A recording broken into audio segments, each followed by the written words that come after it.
paid good money to see this movie. When they go out to a theater, they want cold sodas, hot popcorn, and no monsters in the projection booth. Everyone pretend podcasting isn't boring. Turn it off. Turn it off.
I can't go through with it.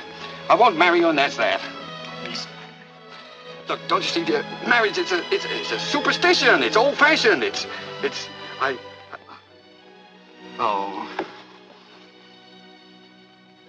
And Mr. Brewster! Now, don't you... Goodbye, dear.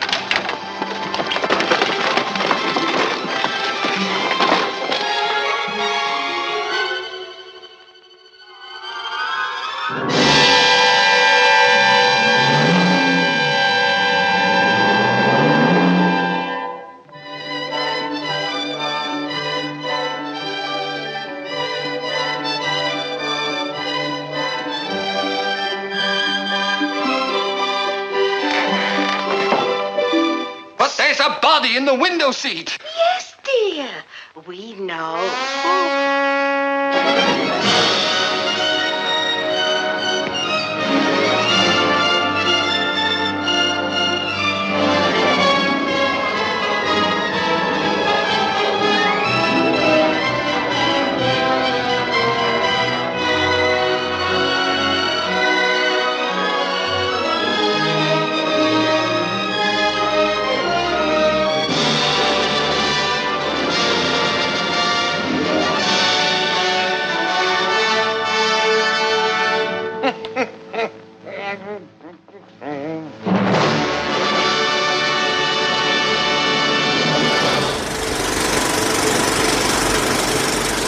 Welcome to the projection booth. I'm your host, Mike White. Joining me once again is Ms. Kat Ellinger. Hello. Also joining us in the booth is Ms. Sylvia Hubbard. Hello. We are wrapping up Screwball month with a look at Frank Capra's Arsenic and Old Lace. Released in 1944, though shot several years before that, the film stars Cary Grant as Mortimer Brewster, a drama critic and avowed bachelor who has found the love of his life in Elaine Harper, played by Priscilla Lane, who lives right next door to his kind-hearted aunts Abby and Martha. There's just one thing, Abby and Martha have a terrible habit of poisoning their single, lonely old men boarders. We will be spoiling this film as we go along, so if you don't want anything ruined, please turn off the podcast and come back after you've seen it. We will still be here. So, Kat, is this another one of those that you saw on TV for the first time? Yes, I'm so glad you said that. I was warming up to just say the same thing. Yeah, it is. And I love this one. This is one of my particular favourites. Although it's weird for a screwball, it doesn't, it kind of begins where most screwballs end. So it's, it's a little bit different to all the other films we've been discussing. But I welcome that. Yeah, this definitely is a little different. This is for listeners at home, this is the one movie that I said, I really want to talk about this just because I'm such a fan of it. And Sylvia, how about you? When was the first time you saw this and what did you think? I saw another version of this one, and I wasn't really a fan of it. I thought it had dragged, but then watching it with Cary Grant was like, oh my God, like he was so ahead of his time as an actor. How fast he talked and the catch lines and how he was just picking up, he was picking up things and laying them down. And it was just like, wow, it made it much more exciting. I was like, I don't remember it being this funny. And then I was like, okay, this is a different version. But yeah, they definitely cast the right actor for this one when they did Cary Grant. I don't remember when I first saw this. I think I was probably somewhere in my early 20s. So in my high school, I imagine this is going to really surprise a lot of people, but I was actually in drama club and was in a few plays in high school. So was I. Bunch of drama nerds, right? We had this thing in my high school. They would take the weird generic versions of plays. So there was a version of Arsenic and Old Lace called Anybody for Tea. And that's when I saw it too, because we had to do the play too. All right. Yeah. That's hilarious. It was, I was a stagehand helping and we did this short monologue things and stuff with the two old ladies and stuff. So it's just like, okay. And then we all went and watched the movie, but it was not the Cary Grant one. I was the cop who stayed on stage at the very front of the stage, and the police officers would come to me and tell me what was going on. So I was always yelling, "Oh, Flynn!" And yeah, it was pretty great. We did a generic version of Murder by Death called The Butler Did It. It was weird, these weird generic versions of plays. But yeah, Anybody for Tea. So when I saw this, I was like, God, this is so familiar, but at the same time, so different. And yeah, the acting. Oh, wow. Cary Grant, and especially you guys know I love Peter Lorre. So just everybody, and Edward Everett Horton. I love him. And even though he's only in this for just a few minutes, he just steals every scene that he's in. I loved this movie so much, and I'm so excited to talk about it with you guys because this has been such a favorite of mine for so many years. I was pretty amazed. Yeah, every scene I was like, I knew what was going to happen, but it just was more exciting with Cary Grant. And I don't know why. It's just like, and all the other actors, it was just so different how everything was just popping and going and just, I was like, oh my God, this is a brand new movie. It's like a remake. So yes, I definitely enjoyed myself.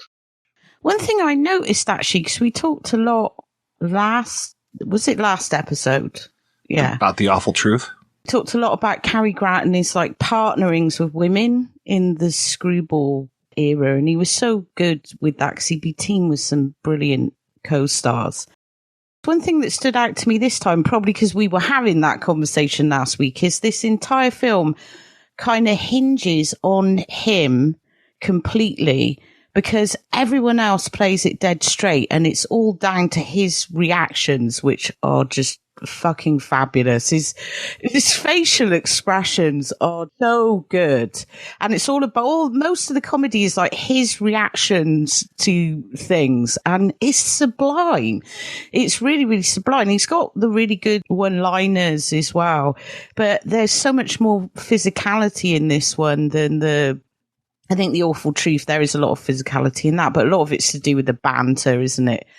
And he was so good at that. But his expressions in this, especially when he finds that first body in the window seat, are just incredible. It's just he goes through this series of like eye pops and his mouth, and he is just so good. So that really stood out to me this time. I'd never noticed it before, even though there's some great people in it. It really is Cary's film this time rather than Cary and Rosalind Russell or Cary and Irene Dunne, or, as it usually was. He really does take over the movie. Priscilla Lane, I was noticing when I was rewatching it yesterday, I was like, she's barely in this film. There are wide swaths where she's just not present at all, not even whistling in the background. It starts where the usual Screwball ends, with the man who didn't want to be caught gets married. And that's usually where they end, isn't it? It starts off in this like false thing where he's getting married and all that stuff. And you feel like you've come into it at the end of another film. And then a new one starts, which is totally out of left field. You just don't expect any of it, which is brilliant. there's the photographer and the reporter that are just hanging out at the marriage bureau. The reporter's face that I've seen 1,000 times before. He usually plays I think it's Charles Lane. He usually is just like always disapproving of everything. So it was nice to see his face show up in this. It's odd because I don't think this whole thing with Mortimer being this avowed bachelor, because in this he's both avowed bachelor, writes about how matrimony is just all phony and everything, and that the only way to live is as a bachelor, which is funny coming from Cary Grant. But then this whole thing of him also being a drama critic. I think in every other version of this, he's just the drama critic and not the avowed bachelor type. I wonder if that's some kind of in-joke, though, because there are a lot of in-jokes in this, because Cary Grant is the sort of marriage guy, isn't he, for the Screwball? Even when he's divorced, he's trying to get married again. I mean, he does that in at least 3 films. So it's like, yeah, I'm wondering if that was just added for Cary Grant, like just because it makes it really funny that it's Cary Grant being this sort of cynical, jaded bachelor type, sort of playboy type, which he certainly didn't really play that part in the comedy. So it makes it even more ridiculous. And apparently he hated this role. Like, looking back at it, he was like, Really? I was mugging way too much and I was just overdoing it. And I guess Capra was like, no, don't worry. We'll fix some stuff in reshoots. And we should probably say this movie was shot, I think it was October and November of 1941. And we all know what happens December 7th, 1941. So Capra is done with things as soon as he possibly can because he wants to go work for the war effort. This movie sat on the shelf for a long time. There was both the war that was happening and then also there was an agreement made because this play was going on in New York at the same time. They borrowed some of the actors from the play for this. And then they said, while the play is still making all this money, there's an agreement that they could not release the film. So that's why it comes out. I think it's 43 it plays for the troops. 44 it comes out for the general public. So it feels a little off with things. And there's weird things too, where they talk about like how the Mets won the pennant and stuff. And I don't know what baseball, but I guess that was like a predicting history kind of thing. Which is like way after the Screwball had really wound down as well. I wanted to mention, I upset some Danny Kaye fans a couple of weeks ago on here, or one in particular. And I just want to piss the Bob Hope fans off now because I can't bloody stand him. And he was the original choice for this role. So glad they couldn't get him out of his contract because I can imagine Bob Hope in this. And I don't think he would have done very well. It wouldn't have. And back to the Cary Grant, where he felt he did too much in it. I think he did just enough. It was almost to the point of, even if one scene in particular was when the cops were fighting the brother. And then Cary was trying to, he's sitting there mumbling under he's like playing to the scene as they're fighting. I had to rewind and watch that scene like 3 times because it was so much going on with just Cary Grant, like just him alone. And then when the phone came over to him, it was just a symmetry with him. I enjoyed the mumbling, how it just worked all in and everything, like things he was saying under his breath. It was so much fun. Like, oh my gosh. And he is still kind of playing it straight as well. I think Bob Hope would have just way overdone it, especially with the reactions. But in that scene, not to jump ahead too far, but he's just got that one liner when his brother gets knocked out. I wish I could relax like that. After all this thing, and not to attract any hate from Bob Hope fans, but no thanks. I'm totally Cary. I've been polite. I didn't say I want to punch him in the face. No, that's time. True. I was never really a Bob Hope fan until I saw My Favorite Brunette, and I think it's called The Lemon Drop Kid. Both of those I really enjoyed, but mostly I watched My Favorite Brunette because, of course, Peter Lorre's in it, so I was all about it. I do like that one with Jane Russell, the cowboy one. What's that called? The Paleface. But generally, no, Bob Hope's not for me. Well, by the time we were growing up, Bob Hope was just making those corny jokes. Yeah, he was considered old-fashioned. I mean, even he was too old-fashioned for my parents, you know, so he was corny. Whereas Cary Grant was never corny. Cary Grant has always been cool.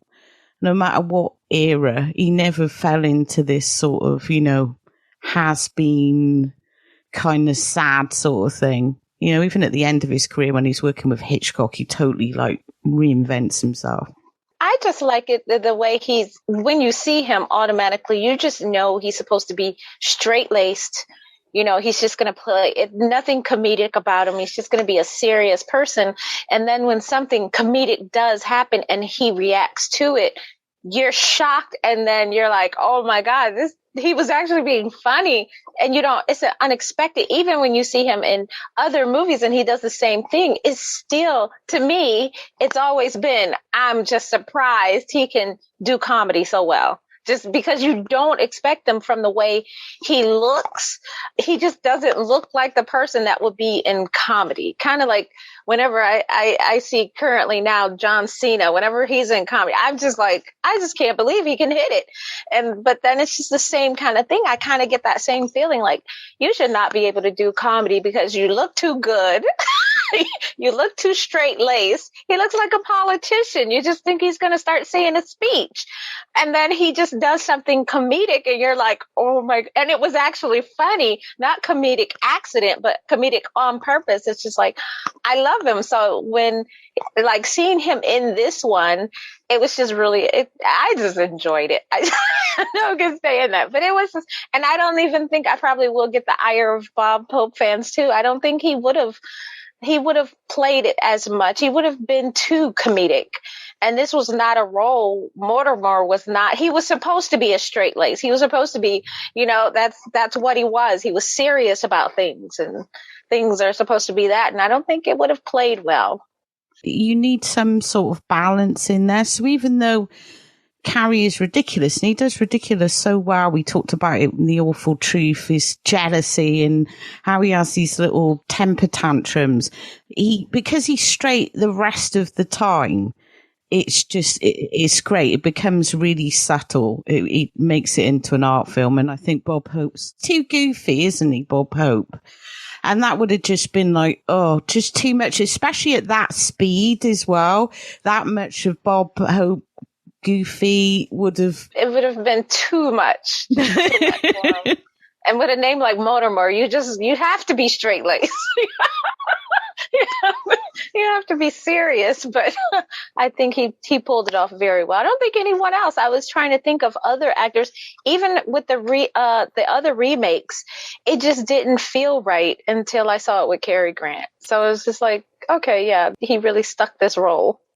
We've talked a little bit about the code and how that affected these films. And this one was interesting because they really play up the whole thing of Mortimer and his bride being married at the beginning so that everything that they do is legit. But they're also rushing to consummate the marriage. So them in the back of the car and how the cab driver is like, oh, here's this brooch and here's this and here's this. It's like, how much of a state of undress was she in the back of this cab, mister?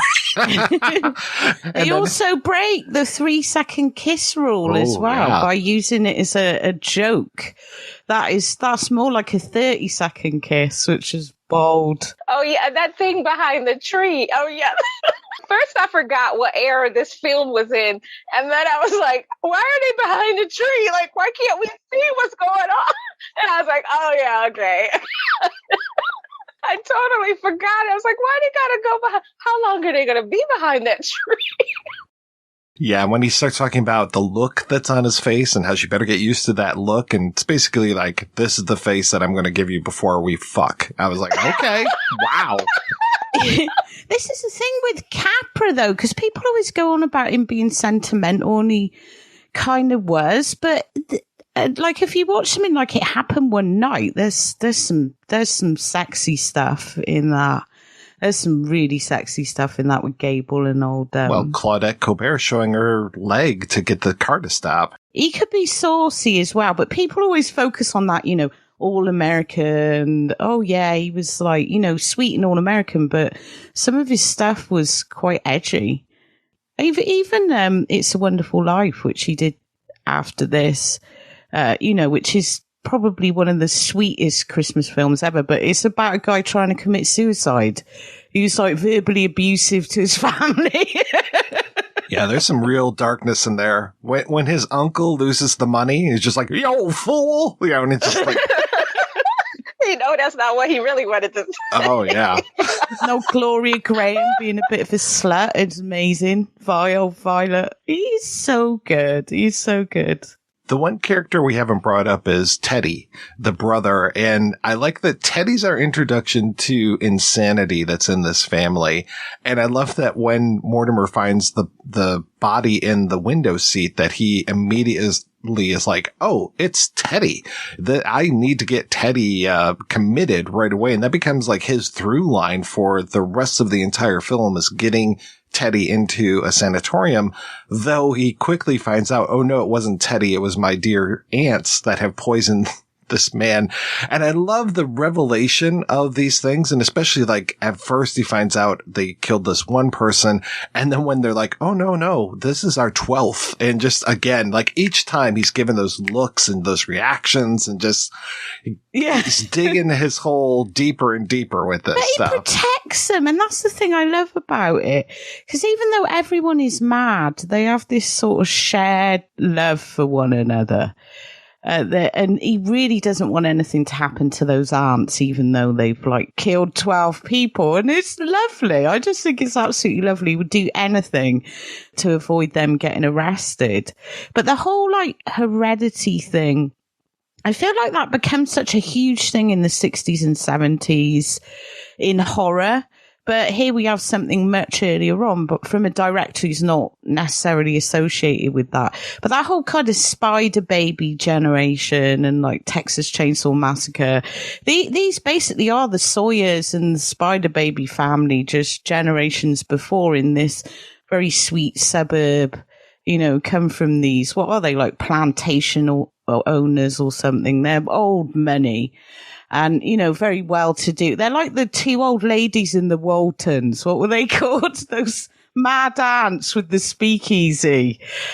And they're so sweet, but it's like, I just started thinking about that, how that became just such a thing in horror, like later on, especially post Texas Chainsaw, because it became the thing, wasn't it? Like, oh, we'll do the mad family.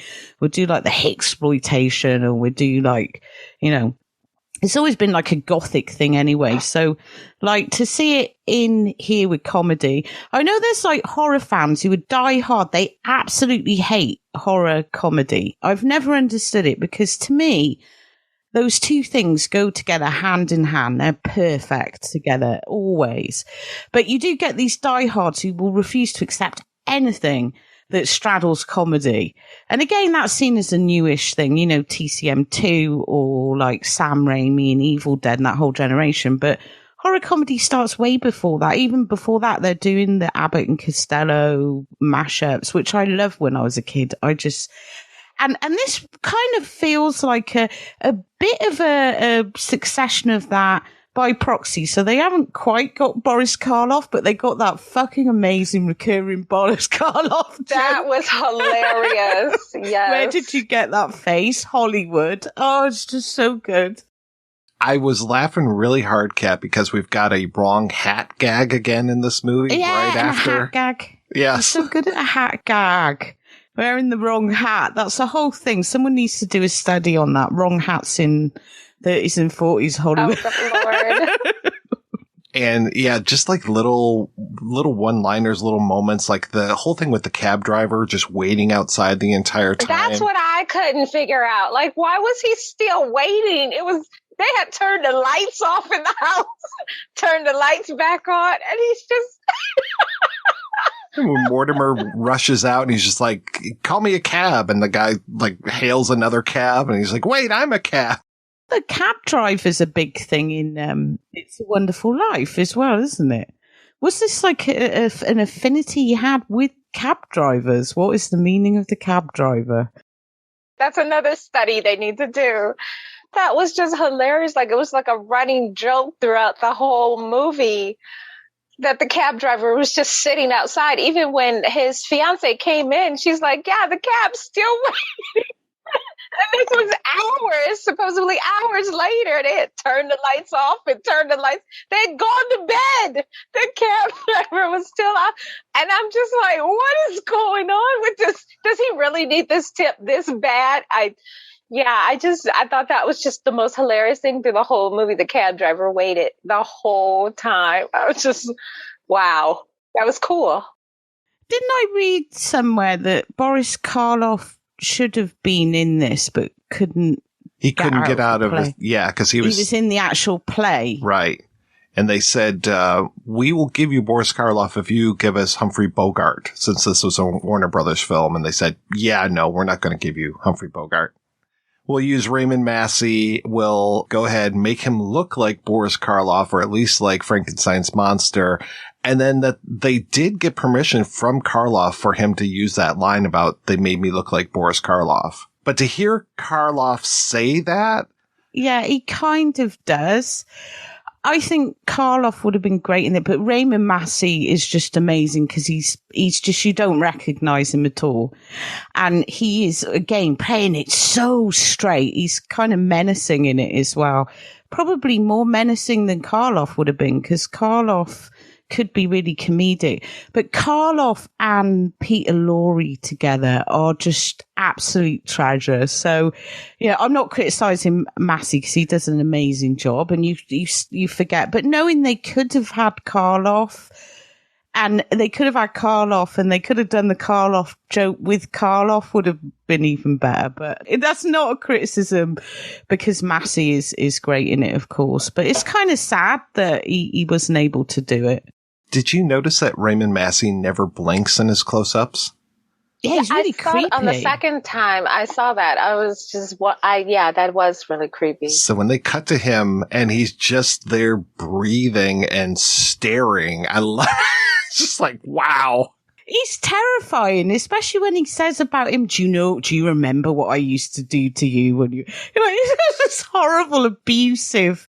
He talks! Yes, I talk. Mortimer, have you forgotten the things I used to do to you?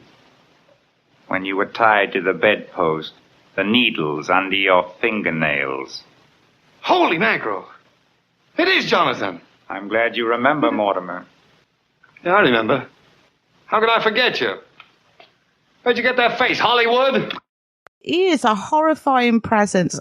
Karloff would have brought a different energy to it, because Karloff really loved to embrace camp when he did the more comedic stuff. And I don't think Karloff would have been, even as Frankenstein's monster, Karloff is not really that sinister. Because there's always something about Karloff, like he was such a lovely guy, I think, in real life, and apparently so generous, and he really loved his association with the genre, and everyone loved him.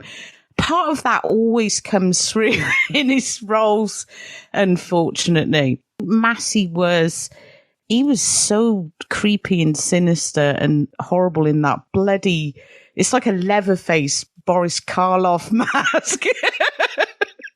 With a scar on it. And the fact that they just keep making a joke of this, but he's like really unsettling. And the way Cary Grant sort of, when he does that double takes, he realizes it's his brother. That's really funny as well. Because he's like looking at, is anybody in there? He's sort of... Then it makes those moments where Massey is comedic even funnier. Like when he can't find the body of Dr. Spinoza or Mr. Spinoza, and he's just like, a surgeon of great distinction, and something of a magician.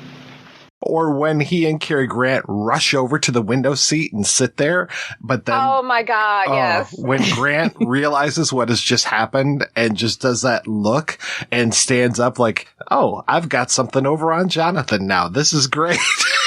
But you're right, Kat. This is totally a horror comedy. I've never really thought of it that way, even though we start with witches and black cats and all this kind of stuff in the opening credits, and it's all set on Halloween. You get that weird scene of the ants in the kitchen and they're handing out jack-o'-lanterns to the kids. I was like, is that what you used to do, is hand out the actual pumpkins, not candy or anything? That's so strange.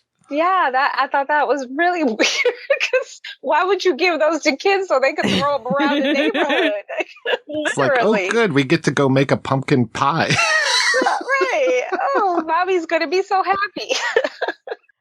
It is really creepy, though, the graveyard churchyard being right next to the door, and the way that some of it is shot, it is totally a horror comedy. Just, I think as Cary Grant is in it, it suddenly has a totally different association. But to me, you know, it's one of the best Halloween films ever made that's never been acknowledged. Like, I don't think I've even acknowledged it as a Halloween film before, but this time I've decided yes.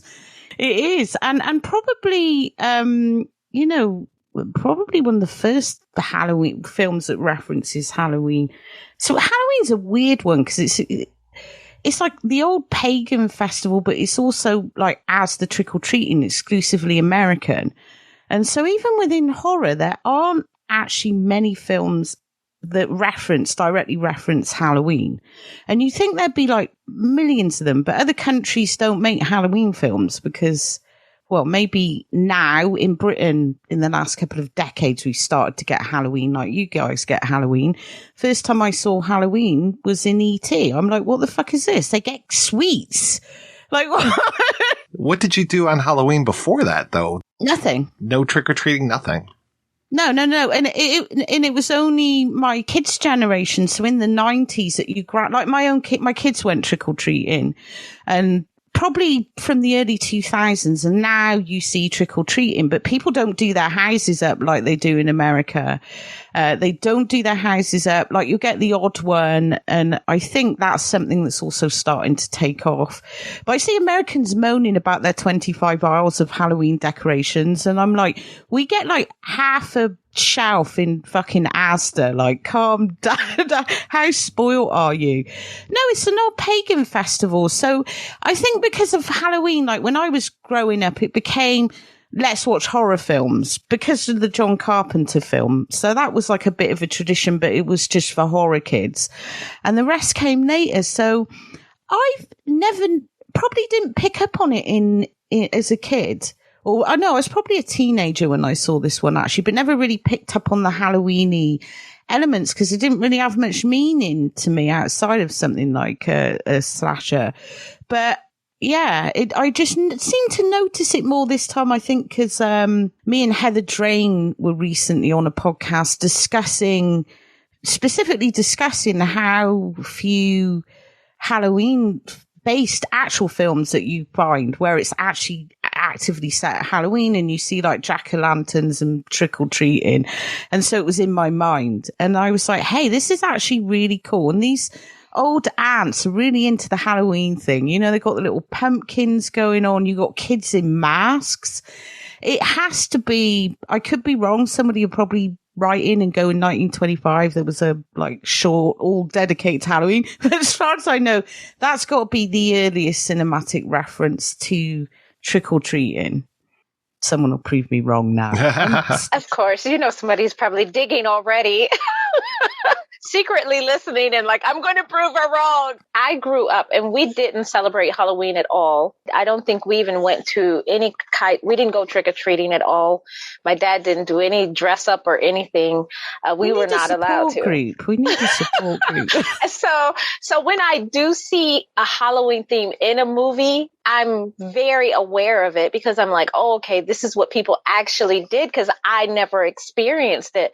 So I can see how you could, that really does stand out. And I thought it was kind of creepy when it was coming in and I saw the titles and I was like, well, why they got to point out Halloween? Like, what does this have to do with arsenic and old lady? And I just thought it was just so weird. And then I was like, okay. And I knew about the graveyard, but then I'm like, it just felt when they pointed Halloween and then it was by a graveyard, for some reason, the film got really creepy to me, like even more creepier because they said it was Halloween. Like, oh, and it still boggled me. Even as I saw the kids with the pumpkins, that really blew my mind. Like, okay, now they're just being ridiculous. It was just really weird how, you know, they intertwine the Halloween theme. The film could have carried itself as a horror comedy without mentioning it, but just mentioning it, that it was near Halloween, it just made this even more creepier. Like, okay. But then when you're seeing how they got away with all the stuff, you can understand why the cops didn't take it all seriously. You know, it kind of makes sense because, yeah, we got pranks going on all over the place. We don't need all this mess. It's one of our busiest nights. We're running around, you know, catching people. We don't have time for this. Because you're like, in reality, you're like, no, the cops wouldn't do all this. This is ridiculous. But then it kind of made sense. Like, of course they wouldn't do it. This is one of the busiest nights of the year for them.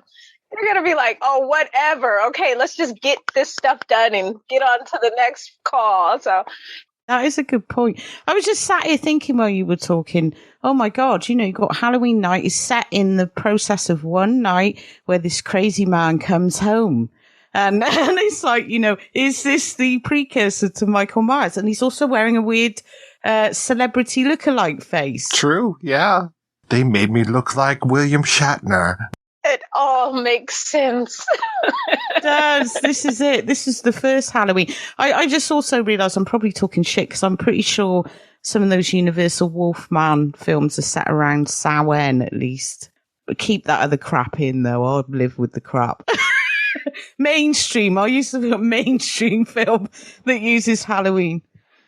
I love these aunts. They're so nice and so sweet. And I love when, I think it's Aunt Abby, when she goes back into the kitchen and she does this like little trot kind of thing that she's doing. It's just all their little physical movements that they do, I think are just wonderful. And I love, they're like Chip and Dale to me, the cartoon characters from Disney, where it's like, oh no, after you. No, indubitably, you know, just this whole like, well, I know that it's my turn to say the service, but you killed this man. So really it's your right to do the service. I like how excited she got when the aunt told her, I had to do it while you were away. I'm sorry. And she's apologizing. And she was like, and then she was like, do you want to see it? And she's like, oh my God. she does that little dip and she's like dipping down. And I was like, what? She was so excited to see the body. Like, oh my goodness. I just fell over. I was like, they aren't right in the head, but I like them. They're lovable though, aren't they? You can't help but love them because they're just so lovely and sweet. And they have that whole thing going on that I'm weirdly obsessed with, but no one else cares about. There's this like specifically American Gothic thing. And it comes out of this book called Wieland by Charles Brockton Brown, which I'll say it again, I swear Stephen King read before he did The Shining. But this thing is all about this guy. He's grown up with this, in this like, shadow of what he thinks is a family curse. His dad was a preacher, apparently spontaneously combusted because he was so divine or whatever. And this guy thinks he's inherited this sort of connection to God and hears voices that tell him to kill his family to save them from sin or from their own sin. So he feels like he's saving them, which is like, you know, Jack Torrance in The Shining. Like, I swear. It's totally in The Shining. But then it becomes like a thing in American Gothic, this, and it's not a huge thing, but this idea of people killing people for their own good in this, you know, like, it's most extreme. You get the Centerfold girls with old Andrew Prine killing glamour models because he feels like he's saving them. And they are totally in this thing. Like they totally believe that they are providing a good service, saving these lonely gentlemen with no family. Like they are totally doing them a favor by offing them. And there's not an evil bone in there, but like some of the people in this kind of trope, the characters you get stuck in, they're insane. They're like psychopathic. They're delusional and they're violent and they're aggressive. But these old ladies are like the opposite of that. They are just so sweet and so into what they're doing.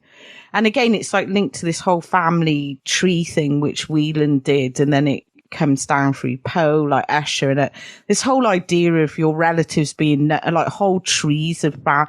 I feel like that's a specifically American Gothic thing. Like it's specifically to do with America. I don't know what you guys are drinking over there, but It's definitely your theme. Look, I probably should have told you this before, but you see, well, insanity runs in my family.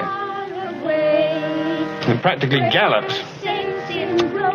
Oh, darling, just because Teddy's a little strange, that doesn't... Oh, no, darling, no, it's way back before Teddy. No, this goes back to the first Brewster, the one who came over on the Mayflower. Yeah. You know how in those days the Indians used to scalp the settlers? Well, he used to scalp the Indians. Because when Whedon was written, it was kind of addressing a lot of these New World themes. Like they couldn't do old Gothic in a map. Well, I know Poe tried. Poe really wrote European Gothic, but they couldn't do like the old castles and the things like that Europe had. So it was like fear of the savage, fear of the outside, fear of the ungodly, or religious mania, which is like one of my flat out favourite themes in all film and literature, religious mania. Being a pagan, I love to see the biblicals turn. Like, I just love it. Well, it's like, I wonder what the father did, like the father of Abby and or either the father or the brother, I'm trying to remember, but how when Jonathan comes in, he's just like, oh, you still wear your collar so high where grandfather's acid burned you. And I was just like, oh, right. Man. Yeah, like what did they do? Yeah, you gotta wonder about, because that shook me about it, because I didn't even hear that part until the second time I was listening to it. And I was like, wait a minute. And then they went in about like what the grandfather did, or the great-great-grandfather did, the scalping of the Indians and all of that. And I'm like, did this like pass down generation? And like literally that they get so well at killing people, like, no one noticed. But then you got to go back to that first sentence when the cops were walking by the house, and then they say they take in the borders, the uns take in the borders, and one of the cops says, yeah, but they take in like some certain types of borders. They handle certain types of borders. Like, was it an unwritten rule that this family takes care of unwanted people? Like they really secretly knew something, because they never bring it back up again, or the cops never say anything about it. Then you just I sat there and I'm like wondering, and since I do write suspense, I'm picking up all of these red herrings. So I'm like, where is this coming from? Like you just send people over here, like, oh, go to this boarding house. They'll take care of you. They're helping the cops. So I just, you kind of wonder, like, was this like an unwritten rule for this family to take care of people? And they knew how crazy they were. So they were just like, oh, let it go. Let it go. So strange. Yeah, and they talk about how they're set for life with money. They don't have to worry about money. And I'm like, okay. And I can't remember if it's in this one or another, because I've watched 3 versions of this now. They talk about in one part how the grandfather had perfected poisons for maybe insecticide or something, because that's why. I think that was the Tony Randall one. I think it was. They've got access to all that arsenic and that all of those poisons that they poisoned the elderberry wine with. And I was like, oh, okay. Now it kind of makes sense. They're great though, aren't they? They got so much industry in that herbal thing. Like, the way they got their little combinations of the way she like reels off the recipe and like, oh yeah, we tried it in tea, but it doesn't really work in tea because you can taste it. Like they've got this whole kind of industry going where they've got it down to perfection. It's funny too, because they can't have any teetotalers come in. It's like everybody that they have come to their place has to drink the wine, basically. And they're just handing out the wine immediately. Like that one guy comes in and they're just like, oh, you don't have any family, and oh, you're not feeling that well and you're lonely. Okay, well, here, have this wine. I was like, wow, you guys don't wait at all. For these people to settle no in. Warm up, no foreplay, no. Hey, before he even sits down, they offering him the wine. It's just like, oh no, you don't even need to see the house. You just sit down right here. I'm just like, wow, no, warm me up first. That was pretty dark. pretty dark. But then it spoke about like how their family has always been. I mean, grandpa scalped right away, you know. Just let's get it over with. It's like totally normal to them though, isn't it? And the one who appears the most crazy is actually the least harmful. Old Teddy, who just runs upstairs with a bugle and shouts. He's fairly like benign, but the rest of the family are like absolutely crazy, dangerous. And he's like the most sort of least lethal one in the whole bunch. He's like fairly harmless. It's so good though how they link all that in. And like I said, that's like such a American Gothic-y thing to have families that are kind of infested with this weird morality. And then you see it in Spider Baby, which is one of my favorite films of all time. And you've got the same thing there where a family, they're just so nuts. Or the Texas Chainsaw family, they're just so nuts they don't realise they're nuts. It's like that saying, you know, if you think you're mad, you're not. These people just don't think they're insane at all. Even the way they treat the uncle, the brother, when they go on, oh, he can't be a Washington. You know, we tried him as a Washington and he went like... But they're accepting. At least they're accepting in that way. You know, they don't make him feel like a freak. They're like, they accommodate his need to be some politician. And they have this whole thing about him, you know, no, we can't do that. You know, he didn't come out from under the bed and he didn't want to be anybody. That's the way they say it.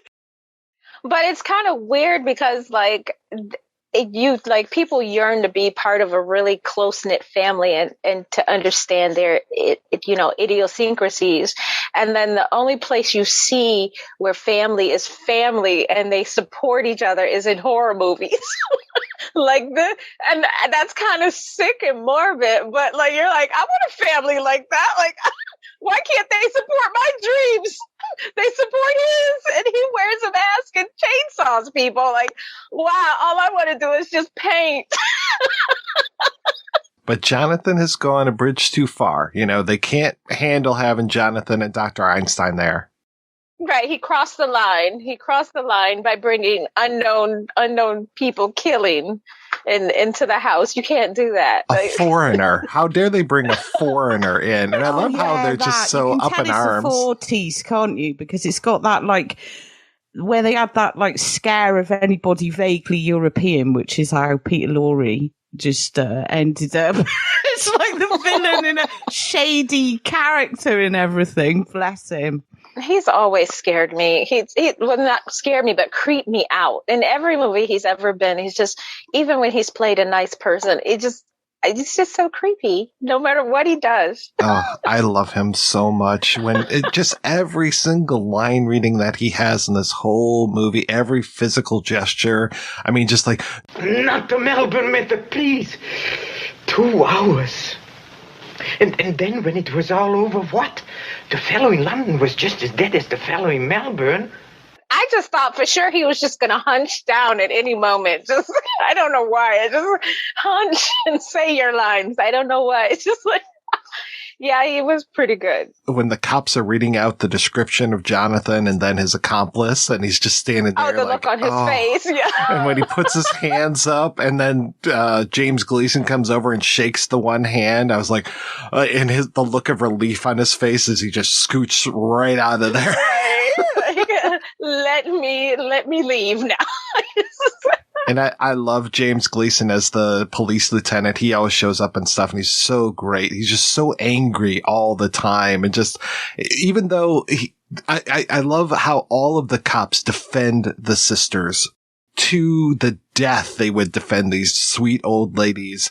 And even he knows, like, these old ladies are on the up and up. How dare you talk bad about them? They are, though. They're the ants in the Waltons, aren't they? The old bloody bootleggers are the same sort of thing. That everybody loves those ants, even though in the Waltons, you know, it's supposed to be in Prohibition, but they're making, what was it, their daddy's recipe, and they're getting everybody illegally drunk, but nobody will have anything bad said about them because, you know, they're the 2 little old spinsters. And they're definitely like a precursor to that because they're just so lovely. Everyone loves them. Like, everyone's just like, leave them alone. Like, they just can't believe that whole thing about the bodies and that. But even Mortimer will defend them to the death, which is wonderful. Like, he just will do anything to protect them.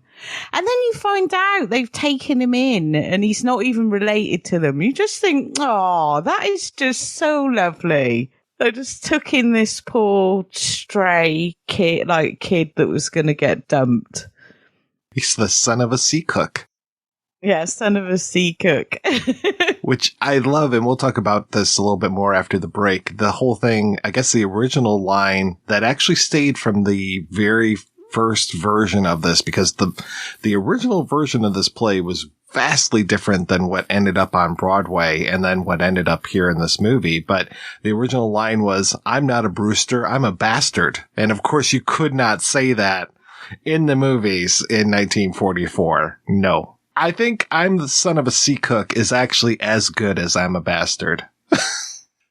So let's go ahead. We're going to take a break and we'll be back with 2 interviews. First up, we'll hear from Joseph McBride, author of Frank Capra, The Catastrophe of Success, and Frankly, Unmasking Frank Capra. And after that, we'll hear from Charles Dennis, author of the upcoming book, There's a Body in the Window Seat, The History of Arsenic and Old Lace. And we'll be back with both of those right after these brief messages. On the Vintage Video Podcast, we'll be reviewing every single wide release of the 1980s in chronological order. Over 250 episodes to enjoy and thousands more to come. John enters the store now to order another can of ether. I picture him outside like Homer with the gasohol. One for you, one for me. I also like to think about that the kids renew their vow not to talk about the murder by murdering someone. They're taking a blood oath with someone else's blood. This stuff is 7 times more powerful than uranium. And they open up the vault that it's contained in, not wearing any kind of protective gear. Yeah. And it's wooden crates. Wooden crates. It's like the guys in Chernobyl picking up the graphite rocks and going, nah, because there's rocks. Hugging the elephant foot. Just like, oh, this thing's smooth. It's so warm. He turns to dial the number from the classified ad without even thinking about the numbers. We know this because we can hear his thoughts, and he's talking about how AJ was right that ninjas are misdirecting him. They're misdirecting. I really wish that he'd turn to the phone and been like, 665. No, that's 25. Vintage Video. We're rewatching the 80s so you don't have to. It's not easy having a good time. And it's not cheap either. Every week, the projection booth brings you a new show, possibly even 2, focusing on all genres of cinema. If you've sat through the 7-hour Conan episode, the 6-hour Star Wars episode, or even the hour-long Superbman episode, you know that Mike and his co-host put forth a lot of work into researching the movies, tracking down the interview subjects, and putting together one of the best podcasts on the internet. Now I'm asking you if you can repay all that hard work by giving back to the projection booth. The show has a Patreon fundraiser at Patreon. That's patreon.com/projection booth. You can donate as little as $1 a month. That's $12 a year. At least 50 great shows and 2 terrible ones. That's the price of 2 matinee tickets. Now, isn't the projection booth worth it? Once again, that's patreon.com/projection booth. Donate today. It's the right thing to do.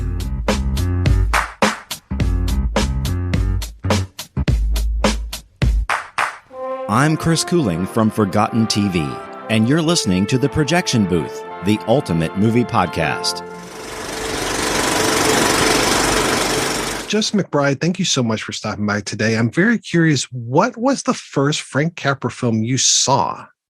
You know, I can't remember exactly the first. I know that I was deeply impressed by Mr. Smith Goes to Washington, and I still am. I think that's his best film. When I talked to Capra, which I did for a long time for my book, Frank Capra, The Catastrophe of Success, he admitted to me that was his best film in his opinion.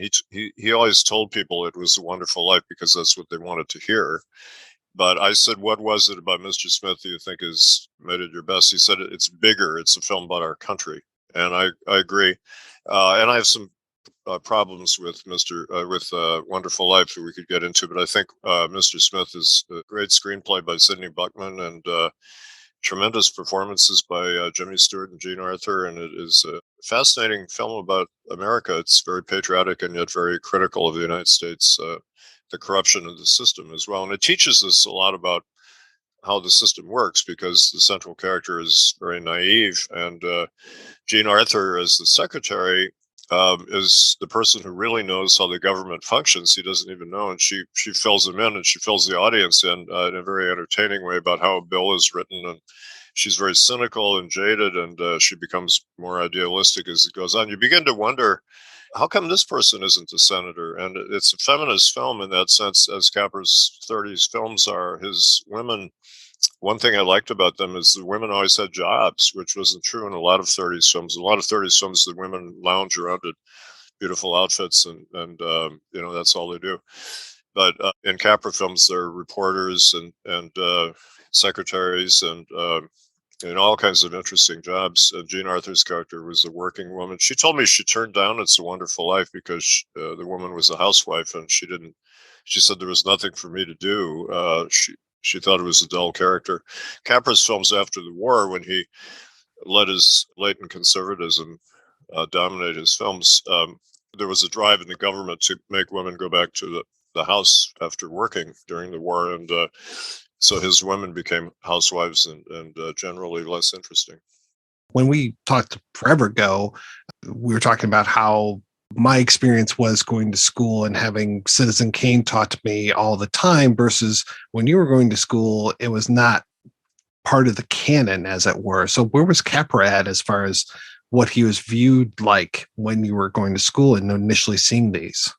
Yeah, in my generation, in the late 60s, we were the ones who followed Truffaut and Andrew Sarris in championing American films as being worthy of study. And I remember we only had 3 film courses at the University of Wisconsin. 2 were pretty good, but there was a third one taught by a male model who didn't know anything about movies, almost literally. And one time he came in, and this is a film history class, and he said, well, this week we're going to talk about American movies. And he said, I went to the library to study up on American movies, and he's looking at his book. He says, I found a book by somebody named Andrew Sarris, and he seems to like a director named Howard Hawks. Like he was just learning about these people for the first time. But I was running a campus film society, and there were 35 film societies. We showed all kinds of films. We were very into American films as well as foreign films. Although when I ran the Wisconsin Film Society, we had to make a profit to stay solvent. And to make a profit, I would show films like a Fellini movie or Bergman movie, and so I could pay for showing Ford and Capra and Wilder movies, etc., which had less of an audience, that's true, but we developed a following for them. Capra was very big at the time because It's a Wonderful Life, it was just becoming a cult film. As a lot of listeners know, there was a quirk that the Paramount acquired the film and didn't renew the copyright. And so it was being shown all the time on television and had a revival of interest. And Capra had come out with his autobiography, The Name Above the Title, in 1971, which is a very beguiling, mostly charming book, although it has some nasty passages, but it beguiled people, including me, into thinking, well, this is a very honest book and very interesting guy. And he had a whole new career going to college campuses. He went to about 150, and he was very beloved by the young students because he presented himself falsely as a liberal humanist, which he was not, because that's what they wanted to hear, and he had a rebirth, and so it stimulated interest in his other films, and so I began watching them, and I really enjoyed them, and I still do, actually, after, I had a lot of bad experiences writing Frank Capra, The Catastrophe of Success. I had a 4-year legal battle trying to get that out with Janine Basinger, his archivist at Wesleyan University, and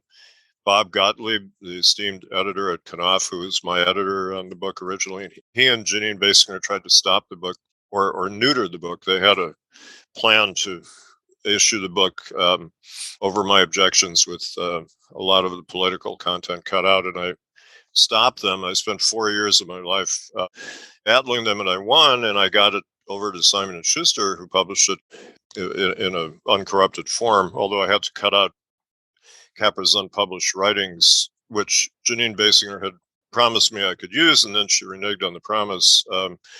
But I was able to quote his unpublished letters and memos that he wrote when he was a government employee, which are public domain. But anyway, the book came out. It was the book I wanted to write, and then I did just about 3 years ago, I did a 600-page book called "Frankly Unmasking Frank Capra," about how I discovered the true Capra and the battle I fought to get it out. But that happened later. I didn't start writing the biography until 1984. And I had met him. The key moment for me, I think, in 1975, I was working for Daily Variety, and it was a wonderful job. It was kind of my film school. That and Orson Welles' The Other Side of the Wind, which I was acting in for 5 years. On the Variety job, I got to go on film sets, which is great. You can't do that as easily anymore. And I also got to interview all the directors and writers I wanted to meet from the golden age, and they were mostly around and happy to talk. And so I went down to see Capra at his home in La Quinta. He and I went to a country club in Palm Springs for lunch. And he was doing his charming routine. He was talking about how he hated bankers and rich people. And right at that moment, a guy came to the table, in a sport coat and tie, and he had a bunch of photos to show Frank Capra of Capra playing golf with President Ford. And one picture was just priceless. It was Capra putting and the president holding the pin for him, like a caddy. And I thought that's the ultimate immigrant dream. Capra was an immigrant from Sicily, that the president holds the pin for you. I had been a golf caddy, so I appreciated that. And Capra was saying, "Oh, aren't these wonderful? Jerry's such a great guy." And he told me later, he said, Jerry is so funny when he plays golf. His ball goes all over the place. Ford was an athlete, but he was clumsy. And one of the things that happened was he would bean people with golf balls when he hit them, off the course. Anyway, so then the guy said, "Okay, Frank, I'll make copies of these for you. See you later." And then Capra turned to me and he said, "Where was I?" I said, "Oh, yeah, I was telling you how I hate bankers and rich people." And he launched back into the routine without a hitch. And I thought, this guy is not the man he claims to be. There's a stark contradiction here. He's very part of the upper class. He started as a working class guy and he worked his way up, and he loved hobnobbing with the top brass in our society, and he identified with the rich people. He had $5 million when he died, and he claimed he was the poorest director you ever saw. He told the Washington Post, which was one of his many lies. So I made a mental note. After that lunch, find out more. And then I did the Frank Capra Life Achievement Award tribute for the AFI. The writer was George Stevens Jr., the producer. And I got to know a lot of Capra co-workers, which was very revealing because I found out things about him that were different from his image. But I also spent a lot of time with Capra because George said very correctly, he said, the show will rise and fall on the strength of Capra's acceptance speech, because he's not a good public speaker. He was kind of halting and inarticulate. And we had him on our Jimmy Stewart tribute, and he came in with a terrific speech that he wrote, which Lee Strasberg later said was the best definition of film acting he'd ever heard, which was a high compliment. But Capra read it with his head down, and you could see his bald head gleaming, and you couldn't see his eyes very well, and it was not very good TV angle. And George said, we have to think about this. So I worked out a way that we would have a good camera angle, good lighting. And I said, why don't we tape it that afternoon so we have a backup, we can intercut it if he stumbles. And we started doing that on all the shows because it worked really well. And we intercut the two, because speaking before 1,000 people is very daunting, and people stumble and might forget some lines or bobble lines. But actually, we wound up using a lot of the live thing because it was spontaneous and fun. But anyway, I spent 2 months with Capra down in his home in La Quinta. He and I wrote the speech together. I didn't realize he had a ghostwriter. He didn't tell me. I found out later in his papers. But he would say, here's my, draft, and I would suggest things, and then we rehearsed it over and over and over. He was very cooperative, and I kind of guided him. And one thing that was very telling, he brought in some lines that said, "I'll tell you the secret of the whole thing. The secret of Frank Capra's films is two basic things: the love of people and the equal importance of every human being." He said, "That's the formula upon which I've based all my films." And I said, "Well, that's good, except wouldn't principles sound better than formula?" He said, "Oh, okay, sure, great." So he said, "That's the principle. Formula is actually true. It was a formula to him, not a principle." And I kind of regret now that I didn't let him say what he actually wanted to say, because he was telling the truth. It was not something he intellectually at least cared about. He viscerally could relate to the ordinary person, but he looked down a lot on the masses of people. And if you notice in Capra's films, he valorizes so-called common men. But he said once, and it was telling, quote, "I didn't think he was a common man. I thought he was a hell of a guy," the characters in his films. And they're not actually so common. Like Jimmy Stewart runs a statewide newspaper in Mr. Smith, and Mr. Deeds, Gary Cooper, is a factory owner, etc. But they help the common man. And but in reality, in the films, when the common men all get together as a mass, they become dangerous in Capra films. They become mobs. That shows his fear of the common man, which is a rather Republican attitude. And I found out that he boasted to the government in 1951 that he had voted Republican, straight Republican, since 1920 when he first started voting, which meant that he voted for Warren Harding, Calvin Coolidge, Herbert Hoover twice, Alf Landon, Wendell Willkie, Thomas E. Dewey twice. I mean, it's astounding. Here's a guy who is considered the New Deal filmmaker, and he votes for Herbert Hoover. I mean, and he told me he hated Franklin D. Roosevelt. And I said, "Why did you hate Franklin D. Roosevelt?" He said, "I hated him because he was a rich kid."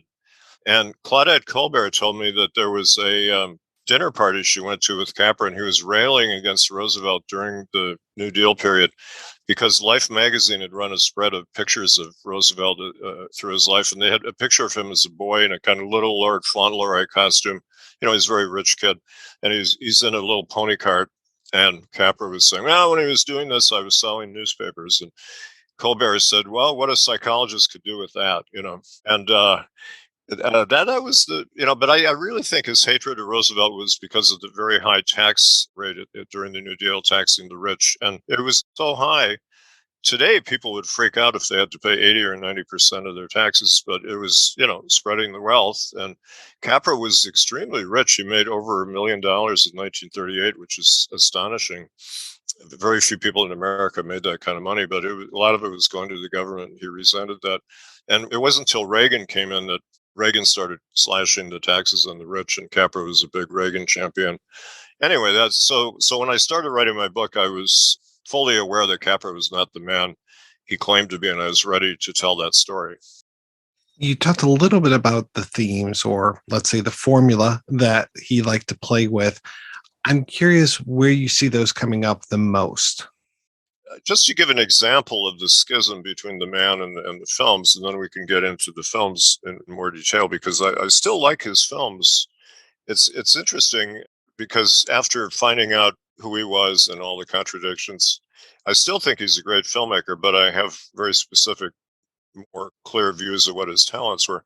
In American Madness was his first film that had a strong political theme. Platinum Blonde was really the emergence of the Capra common man theory. Robert Riskin, he wrote the final script, and Robert Williams, who's a fine actor who died, unfortunately, right before the premiere. He would have been a star otherwise, but he plays a newspaperman who marries a rich woman, and he's uncomfortable in the world of the rich. And that's kind of a forerunner to Mr. Deeds Goes to Town, which is a lovely film and very powerful. And it's been used by various people for different political reasons. Some left-wing writers at the time said that Capra was a left-winger or a communist even. And then Ronald Reagan quoted a speech that Gary Cooper gives in court Reagan used it to justify his killing of a lot of New Deal programs. So it can be read different ways, which is one of the interesting paradoxes of Capra. But in American Madness, 1932, made after Platinum Blonde, one of the lies Capra tells in his book is that he and Riskin concocted this story about a populist banker who loans money on character rather than collateral. And this was based on the Giannini brothers, who founded the Bank of Italy, which became the Bank of America. And the reason this film was made, 1932, the depths of the Depression, banks were failing right and left, and a quarter of the country was unemployed, and the capitalist system was in deep jeopardy.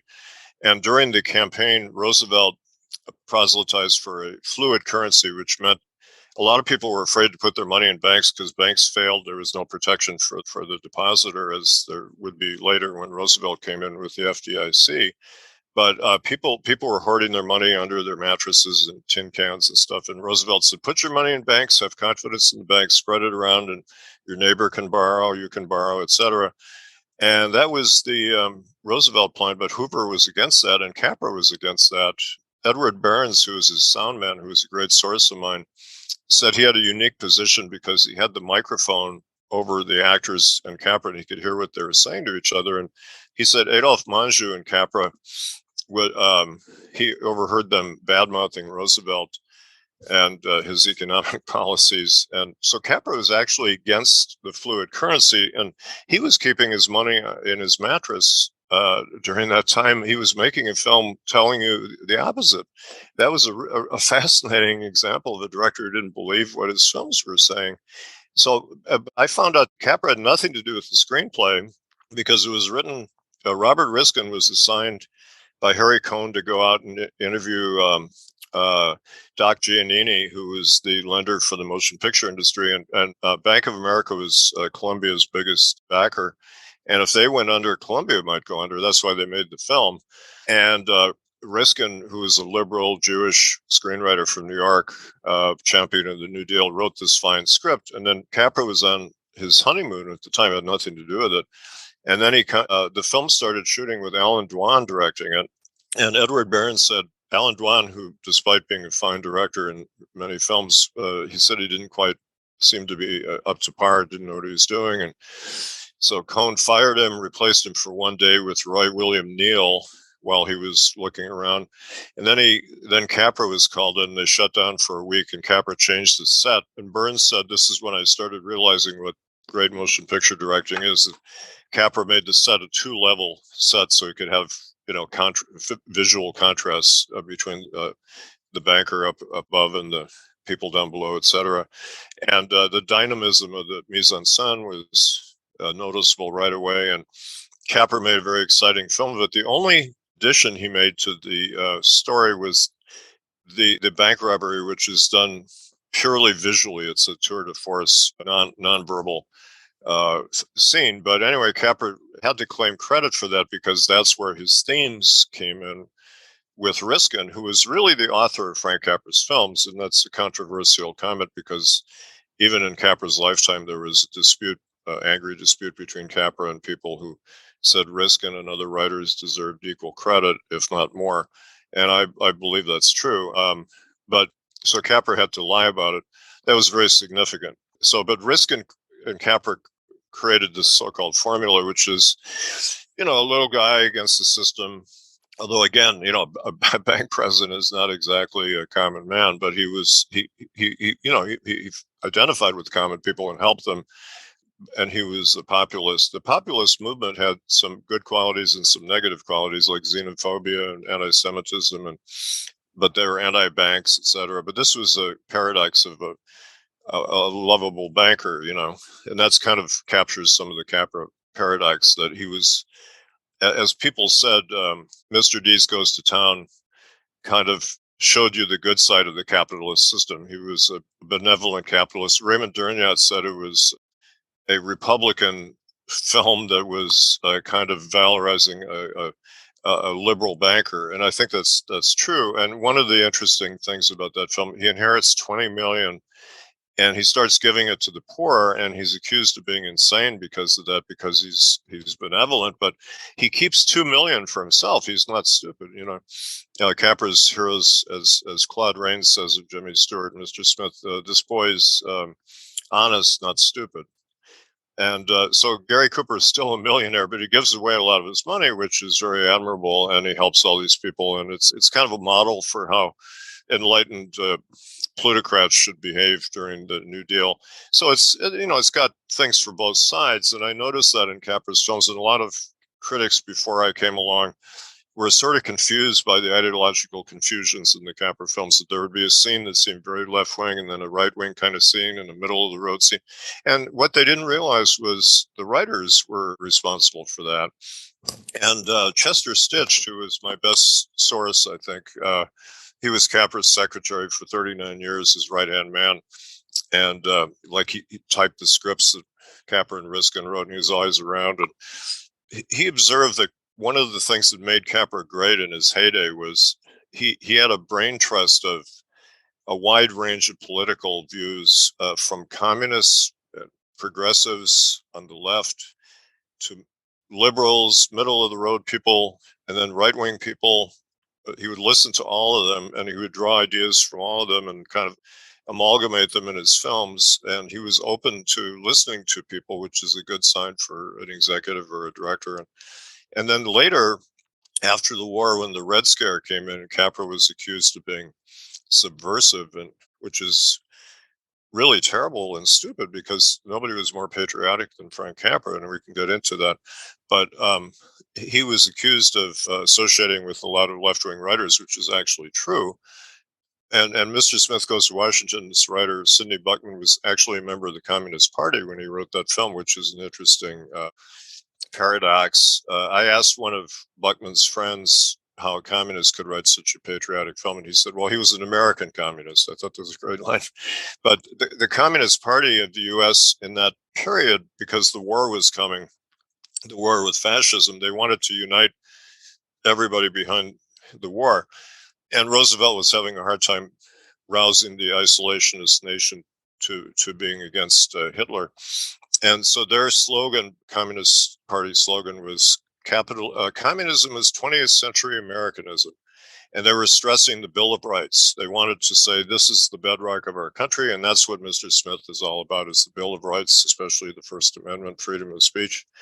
And so there's no paradox of Buckman writing a patriotic film, but it's also very critical of the corruption of Congress, and America became controversial for that reason. That's one reason it's good. But after the war, Capra came under suspicion for his social criticism in those films, and then he blamed the writers. He kind of basically said, the writers made me do it.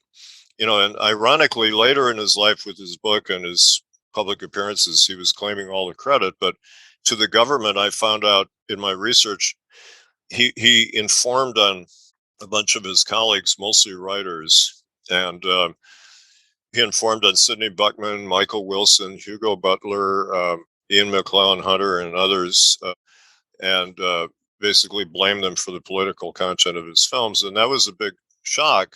I found that out in my research for the AFI show. I went to Wesleyan University, and I with my reporter's instinct, I knew I had a great story when I found this out. In Capra's biography, there's a jarring passage in 1951 where he goes to India to represent the State Department at a film festival, and it becomes a very strident passage in his book, very anti-communist and kind of different in tone from the book. And I kind of thought something must have happened there. So when I went to Wesleyan, they hadn't even opened the boxes. Ginny and Basinger let me open the boxes and I said, could I see the box for 1951? Because I sensed that something happened. So within 10 minutes, I had the basic story. I found this document Capra wrote for the government in 1951 when he was accused of being possibly subversive, and he was working for a think tank of the Defense Department called Project Vista, which was planning World War III strategies for Europe, which is actually very timely. And I actually went to the National Archives at one point, and I said, could I see the Project Vista report? And they said, well, it's classified, but if you ask for it, we'll give it to you this afternoon. And so I actually got this declassified. Nobody had ever asked for it. And it had a lot of cockeyed strategies for fighting the Soviets. But Capra was supposed to be the head of psychological warfare. Anyway, his security clearance was revoked because of accusations made against him. And he was understandably very shocked that his government would kick him in the teeth like that. It was a terrible blow after he served in World War II as a propaganda filmmaker. And nobody loved America more than Frank Capra, as a lot of immigrants do. They really love the freedoms of America, and Capra was a great exponent of that. And so he was angry and bitter, and he lashed out. That was his Darwinian philosophy: if somebody attacks you, you attack them. And he did that with Harry Langdon in the silent period. He did it again with his colleagues, and he was a secret informer, but he kept it secret, unlike Elia Kazan, for example, who was very open about it. So nobody knew all those years that Capra was an informer, and I found out, and I was sitting on this, I knew a big story, and then I made the mistake of telling Janine Basinger, I found this important document. And so she hid the document, and she tried to block the book because that's the basic revelation. But I also found out that almost everything in Capra's book was false.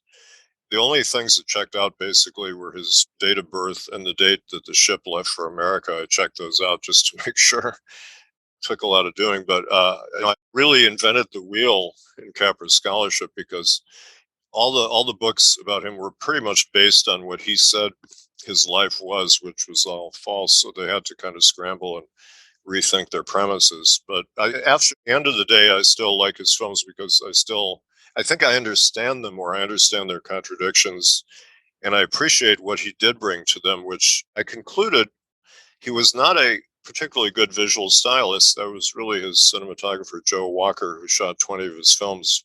Before and after Joe Walker, his films are undistinguished visually, but the Walker films are terrific. He had a sense of pacing, Capra did. Those editors deserve some credit for that, but the stories and the screenplays were mostly due to other people. But Capra was a great director of actors, and he would bring out the best qualities that other people hadn't seen in people like Gary Cooper and Clark Gable and Jean Arthur. And although Jean Arthur, one of the myths about her, she became his favorite actress. She had just done The Whole Town's Talking for John Ford, which was written by Joe Swerling and Robert Riskin, who were two of Capra's writers. It's sort of a Capra-esque film, and she's fully formed as a star in that film. And Capra falsely claimed he saw her in rushes for a Western, and it's just not true, because she hadn't made a Western around that time. But she believed it. When I interviewed her, she thought that was true, but he really had seen her in The Whole Town's Talking, but Mr. Deeds consolidated her stardom.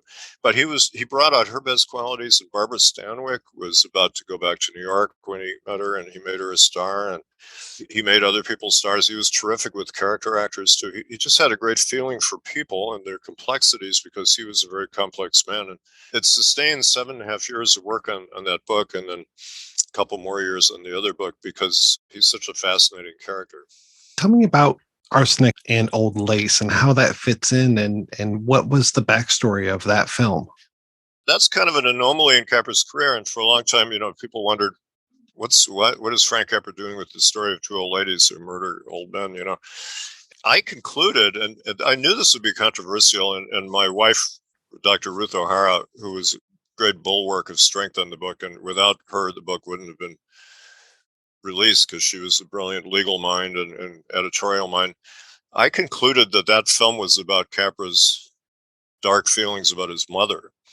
Capra's mother, he called her a Halloween witch, and he told me that she beat him. I interviewed him for a year for my book, and I interviewed extensively about his parents, who were fascinating characters. His mother was a very strong immigrant woman who held the family together like a lot of immigrant mothers do, because when immigrants come to America, often the woman runs the family, because the men's powers at the head of the family are diminished by the way men are treated in America, and then the women have to take up the slack. Anyway, his mother was tough. His father was kind of a dreamy, poetic fellow, a ne'er-do-well. But the mother was also mean, and she would beat Frank a lot, and he didn't like her very much. Actually, a great line he told me, which is very poignant. He said, "She didn't like me at all, but I loved her." I can hear his voice saying that, emphasis on loved. She didn't like me at all, but I loved her. It's such a poignant line. And he told me that she never appreciated his work. And that was really painful to him, of course. And then finally, when he did Mr. Smith, which he thought, if that doesn't impress my mother, what will? He had a special screening at Columbia, and he had a limousine bring her to the studio, and somebody met her with roses, and she saw the film. And then when it was over, he said, "Well, Ma, what did you think?" And she said, "Frankie, when are you going to get a job?" Can you imagine? And that's the kind of lady she was. And I talked to people who knew her, and they said, yeah, she was a hard woman, but she did love him and she did appreciate him, but she couldn't show it to him. And that's a problem with some people of that era. But I think he always suffered from that. So he made this film, I think, to exercise his feelings of fear and hatred toward his mother. These two old ladies who everybody thinks are wonderful are actually killers, serial killers. And it's all comedic, but it's a black comedy. And Ruth said to me, when you write this, you're going to get attacked for because there's a weird thing in reviewing. When biographies are reviewed, and I have a whole chapter on this in my book, Frankly, Unmasking Frank Capra. It's all about, the last chapter is about biographies.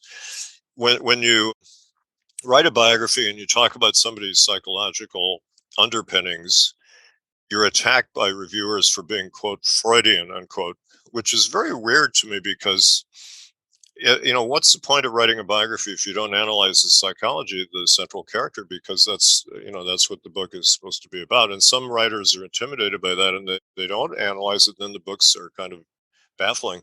But oddly enough, when I got into academia in 2001, I found out they're all Freudians, which is, I don't get it. I don't know why they are, but they are.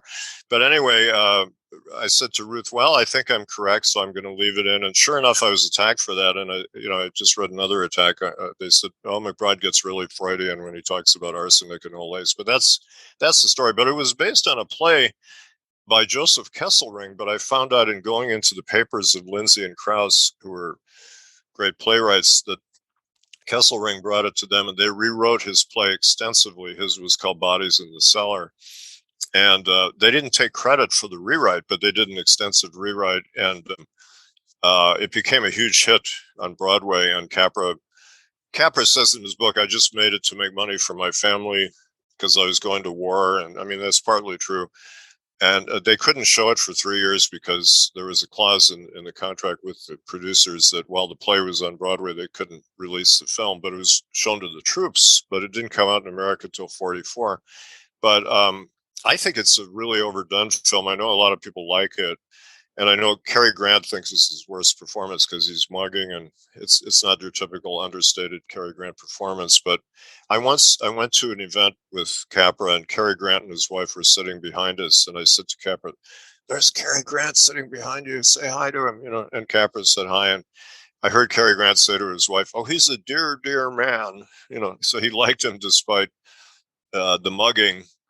But I guess, as people have said to me, if you can just sort of get into it, it is a lot of fun. I mean, because it's just a way over the top extravaganza. But that's the story of that anomalous film.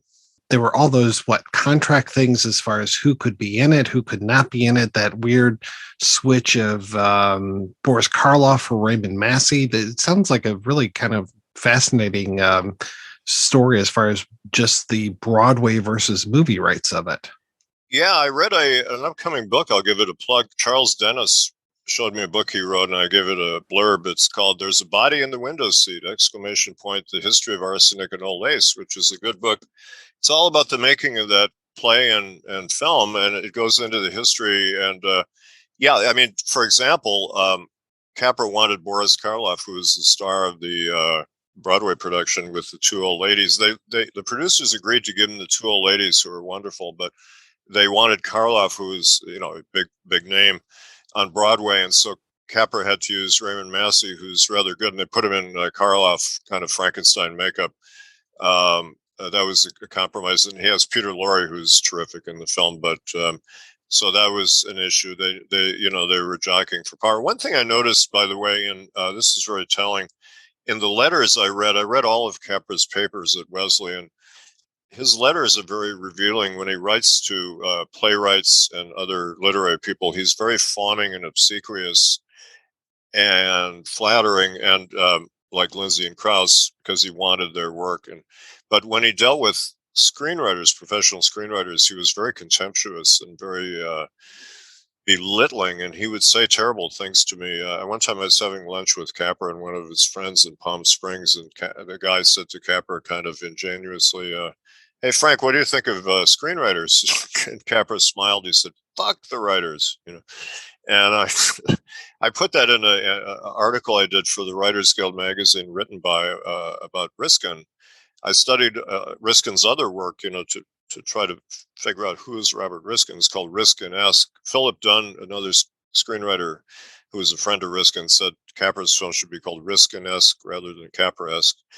And I put that line in there, "Fuck the writers," and the Writers Guild took it out. I guess you're not allowed to say that in the Writers Guild magazine. They also cut out another line that, and this is very germane to Capra criticism. Graham Greene, who's my favorite modern writer, he was a good film critic in the 30s. He reviewed Mr. Smith, and he liked Mr. Deeds and some other Capra films, but he said that, well, here is the Capra formula, just the same as it was in the other films, but it's a different screenwriter, and that proves that Robert Riskin's contribution was not important. And I think he really was totally wrong, but what was happening was Buckman, who was a great writer, but he was following the Riskin formula, if you want to call it formula, and Capra followed that for the rest of his life, whether Riskin was involved or not. It's a Wonderful Life certainly follows that formula, and Capra tried to do it in some later films that weren't as good, but, you know, he got it kind of backwards. And I quoted that line in my piece on Riskin, and the Writers Guild wouldn't allow that in there either, I guess, because here's one writer disparaging another writer. But I thought I was trying to make the point that Graham Greene was just wrong, and I argued with him in the article. I restored that for publication in a book later. Tell me a little bit more about what you've been up to, because you always have so many things happening, especially when it comes to your publications. It's just wild to see how many books you have and then how you're still plugging along, man. Yeah, thank you, Mike. Well, I've been on a roll the last couple of years. I've had 4 books out since October. This is now toward the end of March. I did Billy Wilder, Dancing on the Edge, a big critical study for Columbia University Press, came out in October, and that was a long-term project, and Wilder is one of my favorite filmmakers. I interviewed him a lot, and I watched him shoot the front page, and I admire him so much, and I tried to track his films in Germany as a screenwriter, and then he wrote and directed a film in France, co-directed a film before he came to America, and then he did a lot of films in Hollywood as a screenwriter before he became a director again. And those films are kind of unknown or neglected in the German films. Most people haven't seen them aside from People on Sunday, which is a terrific classic film. Emil and the Detectives is a wonderful film that he made in Germany. But that whole period is kind of obscure. And I also, since I'm an old journalist myself, one reason I got along with Wilder was old journalists click immediately. I studied his journalism in Vienna and Berlin, which were published in books in German. And then there was an American collection that draws from both, but it's just, you know, some of the articles. But I wanted to trace his evolution as a writer. He thought of himself primarily as a writer, although he's a very good director too. But, you know, I tracked all that, and then I tracked the films that he wrote and directed in Hollywood. And then I published in December another long-term project came to fruition called Political Truth, the Media and the Assassination of President Kennedy. And I self-published that through my own imprint, Hightower Press. And I had done a book in 2013 called Into the Nightmare, My Search for the Killers of President John F. Kennedy and Officer J.D. Tippit. And I've been researching that case since 10 minutes after it happened. And actually, 2 years before the assassination, I wrote a short story about Kennedy's assassination for my freshman English class in high school, because I worked for Kennedy as a volunteer in his 1960 Wisconsin presidential primary campaign. And I met him a couple times, and I was struck by his lack of security. And I was a student of the Lincoln assassination, and I was concerned for his safety. And then when he was shot, I wasn't totally surprised. So I spent many years working on Into the Nightmare. And along the way, I studied all the press coverage, media, not only press, but television, radio, motion pictures, books. And so the mainstream media have been lying to us since 1963 about what happened, claiming one man did it, which is not true. Oswald was innocent, and it's a long story, but they've been following that Warren Commission line. So it's the alternative media who have told the truth. And so I wrote a big book analyzing the media coverage. It's a very ambitious book. Came out in December, and I'm very proud of that book, Political Truth. And then in January, I did an updated edition of Whatever Happened to Orson Welles, A Portrait of an Independent Career, from University Press of Kentucky, which came out in 2006. And this is the first paperback edition. And I did an epilogue about The Other Side of the Wind, the film that I'm in. It's not his last film, but it's his most important film of his later life, which I cover extensively in the book. And I already covered the making and his attempts to finish it and my attempts to help raise money for it. And so then when the film came out, I was a consultant on the final version with Jonathan Rosenbaum, another Wells critic. And I summarized and analyzed, what it is. And I combined that with Too Much Johnson, which is an early Wells film, 1938, which was serendipitously rediscovered in a warehouse in Italy, of all places. People thought it was lost, and it's a charming, silent slapstick comedy, homage to early slapstick comedy, and you can watch that online. Film Preservation company has the foundation has the film online, and so I did it's kind of bookending Wells's career, even though it's not his first and last films, but it's early and late. And then the Coen brothers, I did a book on them, came out in March 1st, called The Whole Darn Human Comedy, Life According to the Coen Brothers, from Anthem Press, which is a short book. I've always wanted to write a short book. My books, as I get older, they get longer and longer and longer, because I guess as you get older, you see more complexities in life.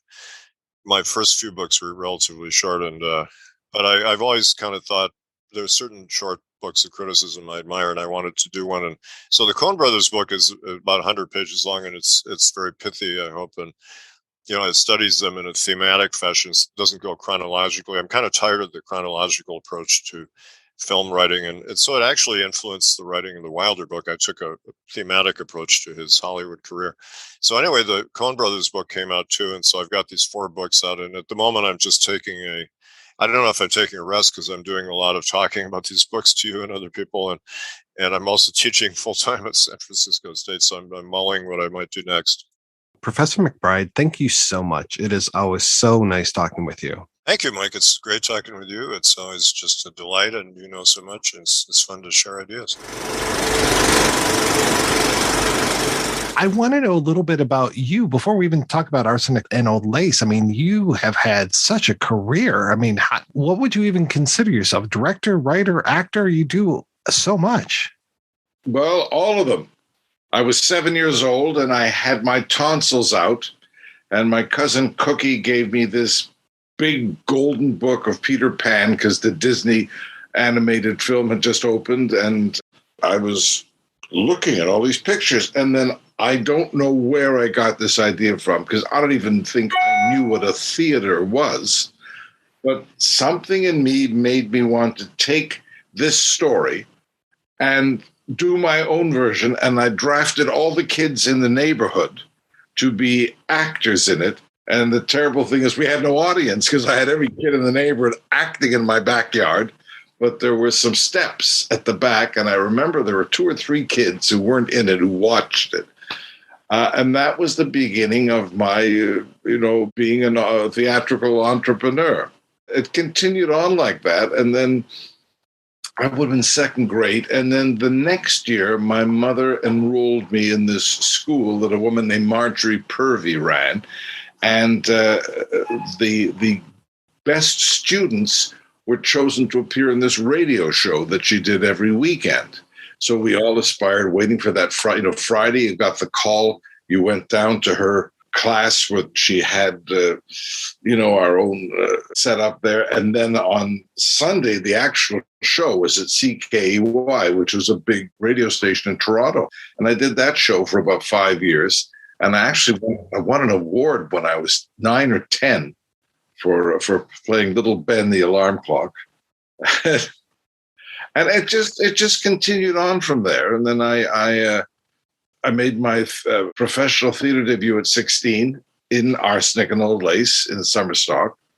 And but I'd already done that before when I think in the book you read it, when I was in 8th grade, watching this movie for the first. I'd never heard of it, knew nothing about it, and was transfixed, and just couldn't believe that this movie about making fun of dead people and stuff had been made in the 40s. And then I say in the book, it said based on the play by.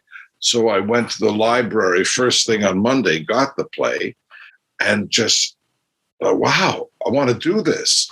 And I persuaded I was in 8th grade about to graduate from high school, and I persuaded him to let me do this tab version, this half-hour version of the show.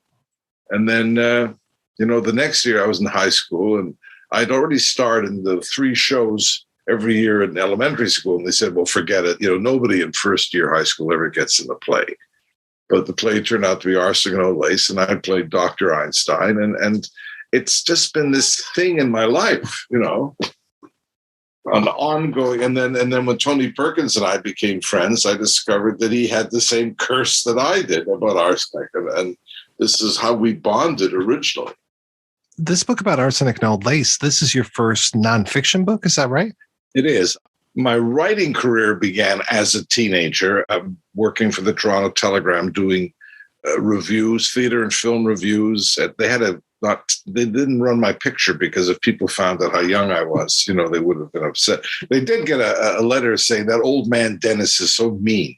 They don't know. I've had experience in writing nonfiction, but never a book per se that was not a novel or play. How did you go about putting this one together?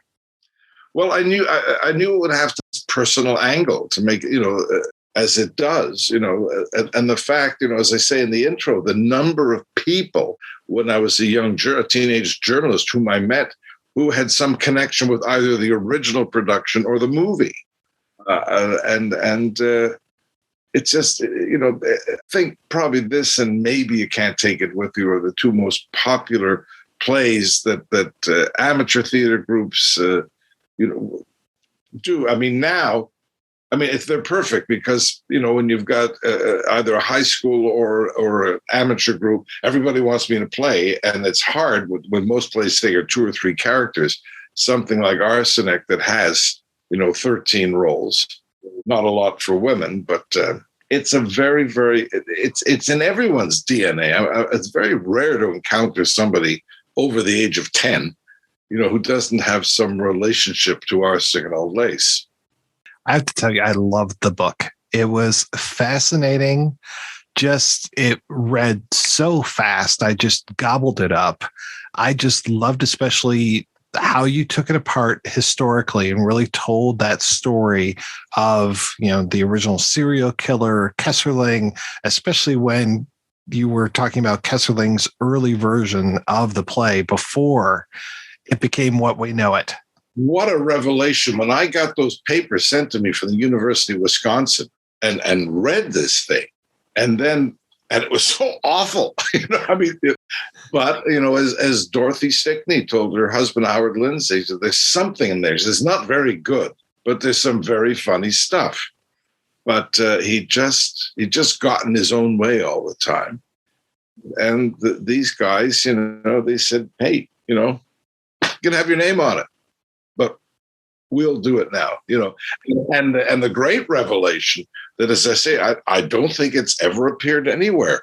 And unfortunately, I can't find out where that inspiration came from, but that Jonathan, instead of being this suave, debonair psycho, looks like Bela Lugosi. How incredible, even though how preposterous, because you couldn't say that he grew up in Brooklyn with Mortimer, and yet He appeared in the show for years. You know, he took when Karloff left in San Francisco, he took over. As I say, it's not a who done it, but a who wrote it. You know, and the fact that's very interesting when it was done in the first color broadcast in I think it was 55, a 1 hour version, which means with commercials. What was there? But it was adapted by Lindsay and Krause, and it's the only time that they get a real credit for writing it, which everyone in the business knew they had. Yeah, you comparing those two versions is just in what little pieces survive, just tiny little slivers survive between those. You know, somewhere is something about his stomach. But when you think about it's sort of like Abbott and Costello with Niagara Falls, you know, slowly I turn that he'd put this thing in about pickles, and if he heard the word pickles, he fell to the ground because the world was spinning. Okay. You know, and as I say, he's sort of like the Flying Dutchman. He was this guy who didn't really have any respect from his peers because everybody in the business knew that they'd rewritten him. It was almost a curse that they put his name on. You know, and then finally that one last play that, you know, with that absolute preposterous, you know, and it ran for 6 performances. And then you wonder what in God's name was Otto Preminger doing with this? But, you know, it's a tragic story, this guy, Joseph Kesselring. I think he just must have walked around all his life going, no, I wrote this. And, you know, but they rewrote you.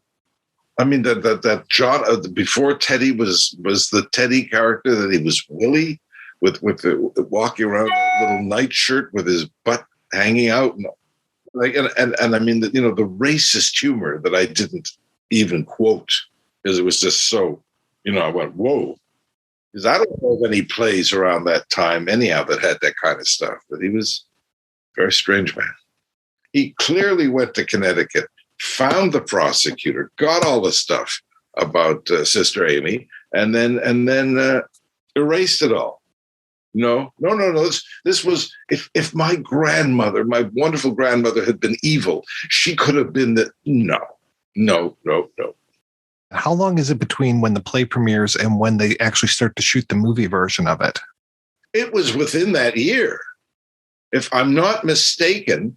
I think it opened in January of 41, and I know that they wrapped by. Well, when was Pearl Harbor? Was December 7th, 41. Yeah, 41. Yeah. So the play had been running for about 5 or 6 months, and then they made this deal where they let out Josephine Hull, Gina Dare, and John Alexander, who was not originally. I mean, apparently, again, it's so bizarre.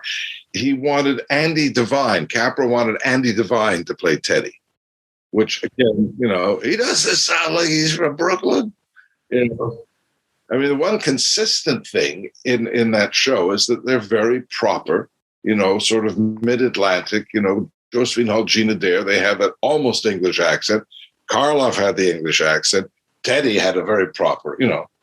So it all made sense. But, and of course, Jack Warner thought, well, how long can the play, you know, Lindsay and Krause were very, very smart businessmen and top being brilliant playwrights.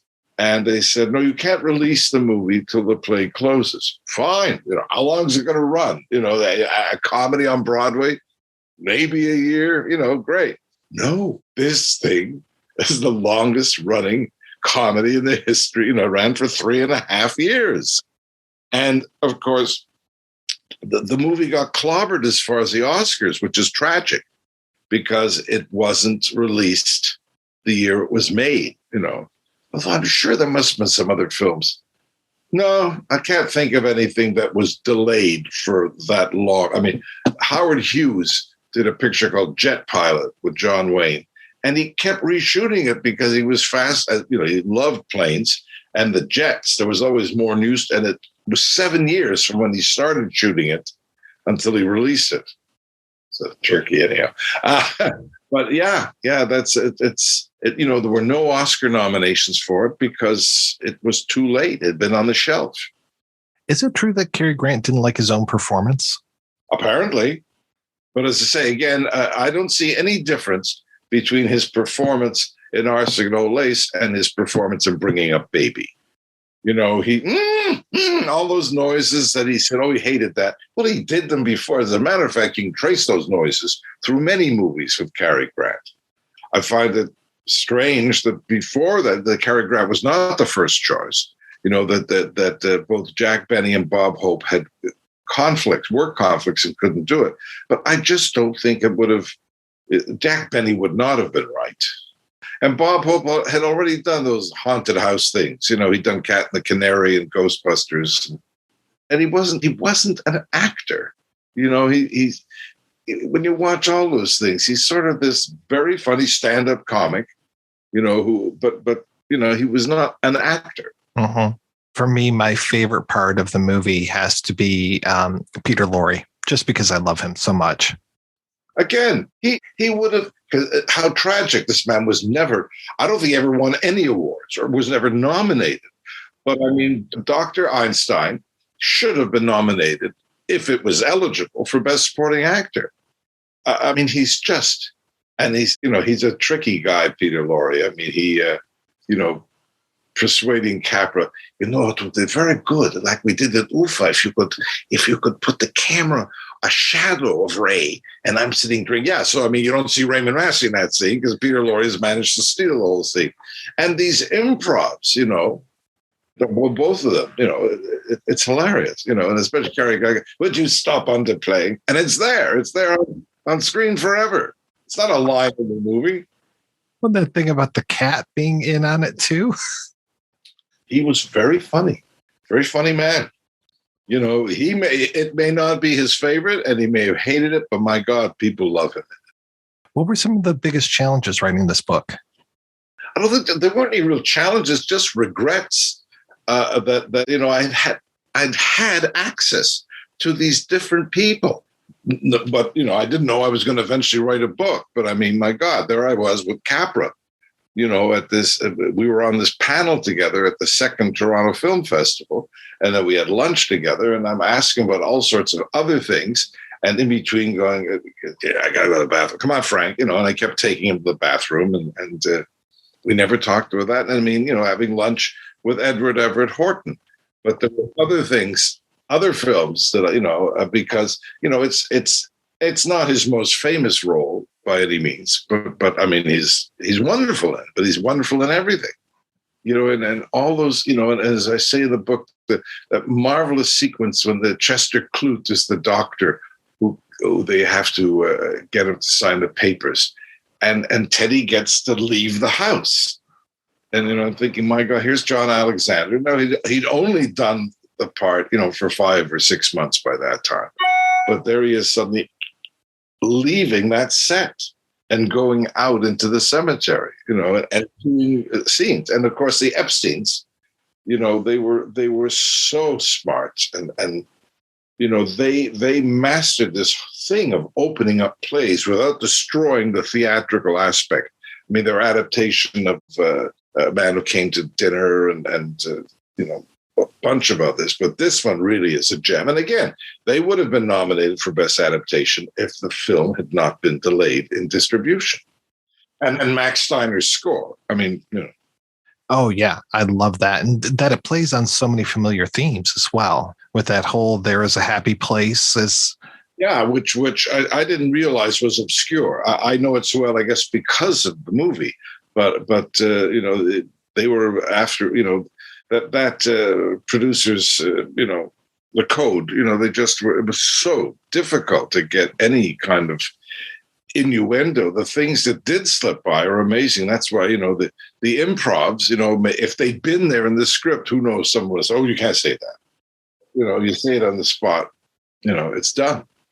I was so glad that you really kind of explored all that stuff at the beginning with that relationship between, you know, Mortimer and his bride, and just all of the sexual tension between those two. I thought that was great. I really appreciated what you did with that. It's fascinating, you know, and I had such a crush on Priscilla Lane when I was a teenager. I just, you know, even now, if there's a movie with her on, I'll watch it. She just, Doris Day came close, and Doris Day, repeating the role that Priscilla Lane had done in Four Daughters and Young at Heart. But she just was magical, and it's really sad. She was washed up at 30. Today, actresses, fortunately, are allowed to continue. There were a few who did, obviously, Stanwyck and Betty Davis, etc. But, Betty Davis, by the time she was 40, the booze, and the same thing with Joan Crawford. But it's just sad, because I really think that Priscilla Lane was a remarkable character. Hitchcock, the Saboteur, all those other pictures at Warner Brothers that she did.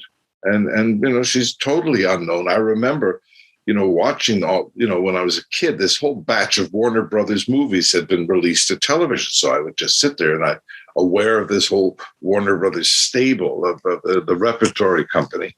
And then TV Guide had an article one week, and there was Priscilla Lane, who was living in the Boston area and had her own show for, I don't know how long it lasted, but she was back, but we never got to see it. How was the film received when it came out?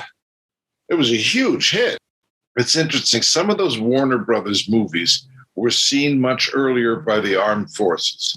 Because he wrapped the picture by December of 41. It was the music, everything was, certainly by January 42, the picture was done. And they're just sitting there go, okay, so what are they, they would check every week. When's the play closing? It's not closing. They're sold out, And the Karloff goes on the road, and Eric von Stroheim takes over on Broadway. It's amazing. Amazing. Von Stroheim, very good Brooklyn accent. When I read that thing, I said, well, they had him try and tone it down. Well, it doesn't matter, But I loved when I discovered that story the first time he goes on stage in Baltimore, and it's a matinee, and he wants to quit after the first act. And they go, what's wrong, Vaughn? And they said, they hate me, they hiss me. And then they found out it was the radiator, that old radiator. So they, he did get them to somehow tarred him up a little bit, because he just couldn't bear the fact that he was wearing an old suit that was too big for him. But that's it. They've taken it off a dead body, I think. I can't remember where Jonathan gets the suit from. But these pictures of von Stroheim on the stage, it looks like he's wearing something you'd wear to a duel. I don't know. So he must have beaten them down a little bit. Was Karloff upset that he wasn't in the film? Well, see, he was in a very difficult position. He was making a tremendous amount of money every week, plus 10% of the gross, on top of which the Lindsay and Krause came to him a month into the run and said, don't you feel badly that you didn't buy a unit? And he said, yes. And they said, well, we saved one for you. So he had, on top of everything else and his piece of the box, he owns a share of the thing. It sets him up for life, the rest of his life. He doesn't have to worry about money. But it broke his heart. And Sarah Karloff is a friend, and she told me, that her father, it just, to the day he died, the fact that he never got to be in the movie. And their whole thing was, well, when the old ladies left for the 8 weeks and were replaced, it was already starting to dip. And they said, if Karloff leaves the show, we're done for. What I find fascinating is that there was talk of Bogart going in for 8 weeks. He said, I looked like Humphrey Bogart. That's your work, Doctor. He was a big stage actor before he went into movies, but Jack Warner wouldn't let him out. Did you ever track down the copy that has Karloff and Laurie in it that they did for TV? Oh, that one with Helen Hayes and Billy Burke? It apparently just doesn't exist. But, and Orson Bean, who played Mortimer in that, and as he said, Karloff's supposed to be my brother, was old enough to be my grandfather. Orson was like 24 or 5. Boris was already well into his 60s. No, but try and catch up with the, there is that half-hour radio version with Karloff in the 40s with Eddie Albert playing Mortimer. And it's great to hear Karloff say that, line about, he said, I look like Boris Karloff. in the audience, a live audience, and they're laughing themselves silly. And he did do another radio version of it, and he did a TV version of it with Josephine Hull that was like early television, but there's no kinescope or anything. But I just cannot believe that there isn't somewhere a kinescope of that show. And it was in color. That's the other amazing thing. For years, Bogart did Petrified Forest about a year or two before he died. He did it live on TV with Bacall and Henry Fonda. And for years, it was thought lost. And then it turned out Bacall, the hoarder, had it in the closet. And she finally yielded it up, and, I got to see it, which I wish I hadn't, because he does not look well. Maybe we'll still get that treat. But he was 65 or something by the time that TV show was done, that's the, and when you look at, when you finally see my book and see the pictures of Karloff on stage in Arsenic and Old Lace, he was lean and mean, and that's what sold it. So the book comes out in November. I'm hoping, because I have a relationship with Criterion. I've done stuff for them through the years, that they will find me, because there's no Blu-ray of it that I know of. No one has done the Blu-ray yet. And I'm pushing them. I said, come on, let's get that Blu-ray out there. I'd like to interview either or both Jennifer Grant, Cary Grant's daughter, and Lindsay Krause, Buck Krause's daughter. But it's unfortunate about Cary Grant, publicly not liking it. As I say, it's a wonderful performance. It's a great farce performance. Well, it sounds like he didn't necessarily have the best time on set, though. Well, again, this whole thing about Ori Kelly, who had been his roommate when he first arrived in New York, and Ori Kelly had just come over from Australia, and they were living together, and whether they were lovers or not, who knows? But, Ori Kelly was very, very out gay. And Cary Grant, by this time, didn't want his past life being flouted. I mean, he and Randolph Scott lived together for 9 years, but, it doesn't mean that you're necessarily, men used to live together, roommates. David Niven and Errol Flynn were roommates for a year. Nobody ever, cast aspersions on them. And you can't even say cast aspersions anymore, because we've come a long way as far as tolerance and acceptance, unless you live in Texas. So, there was apparently some, there's Ori Kelly designing the clothes and being on the set, but and so these horrible bitchy stories, which like that one that I, proved wrong in my book, that from that documentary about Ori Kelly, that Queen for a Day thing, and that guy going, well, the TV show, and I just said, no, there was no TV show in 1941, and the radio show of Queen for a Day did not start until 44 or 45. So the story is full of crap. So tell me about your new play. Oh, King Solomon's Treasure. 40 years ago, I wrote a play that was done at the National Arts Center in Ottawa. It was a one-character play that I wrote for a dear friend of mine, Eric Donkin, who was in the production of Arsenic and Old Lace that I was in when I made my professional debut. And he was a very dear friend, and he had been touring in this play about playing this woman, Sarah Binks. And he said to me, if I have to put that girdle on once more, he said, haven't you got something else that I can do as a one person? I said, I have this character who was in a book, and I had to take him out of the book because he just stopped it, and he stopped the action. But this character just keeps haunting me. So I showed him the 11 pages. It was an 11-page monologue. And he said, I love this. He said, do you think you can turn it into an evening? I said, no question. And so I did. And it opened at the National Arts Center in Ottawa. Then it came to Toronto. And then through the years, I try and find, someone in New York, a big name actor who could do it. And then this man came along about 20 years ago and optioned the play. And he had it under option for 10 years. And finally I thought, enough. But we had all at different times. We had Hal Linden. We had Louis Zorich.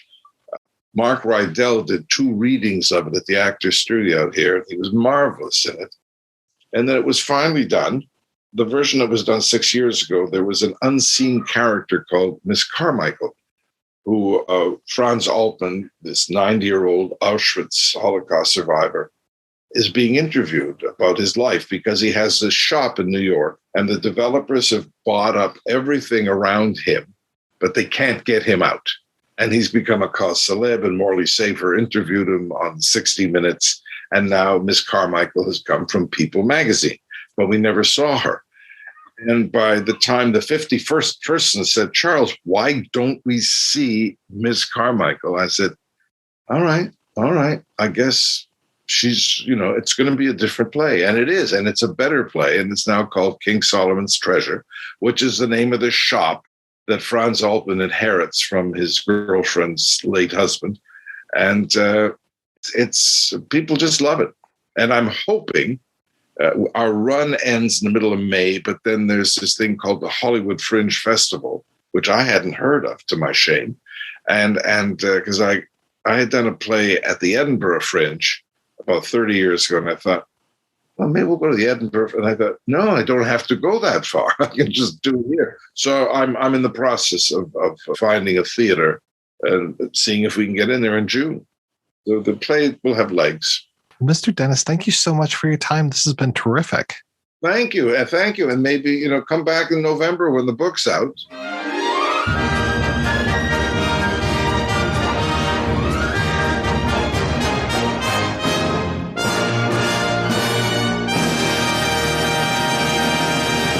All right, we are back, and we are talking about Arsenic and Old Lace. And so, Sylvia, it sounds like you saw the Tony Randall version?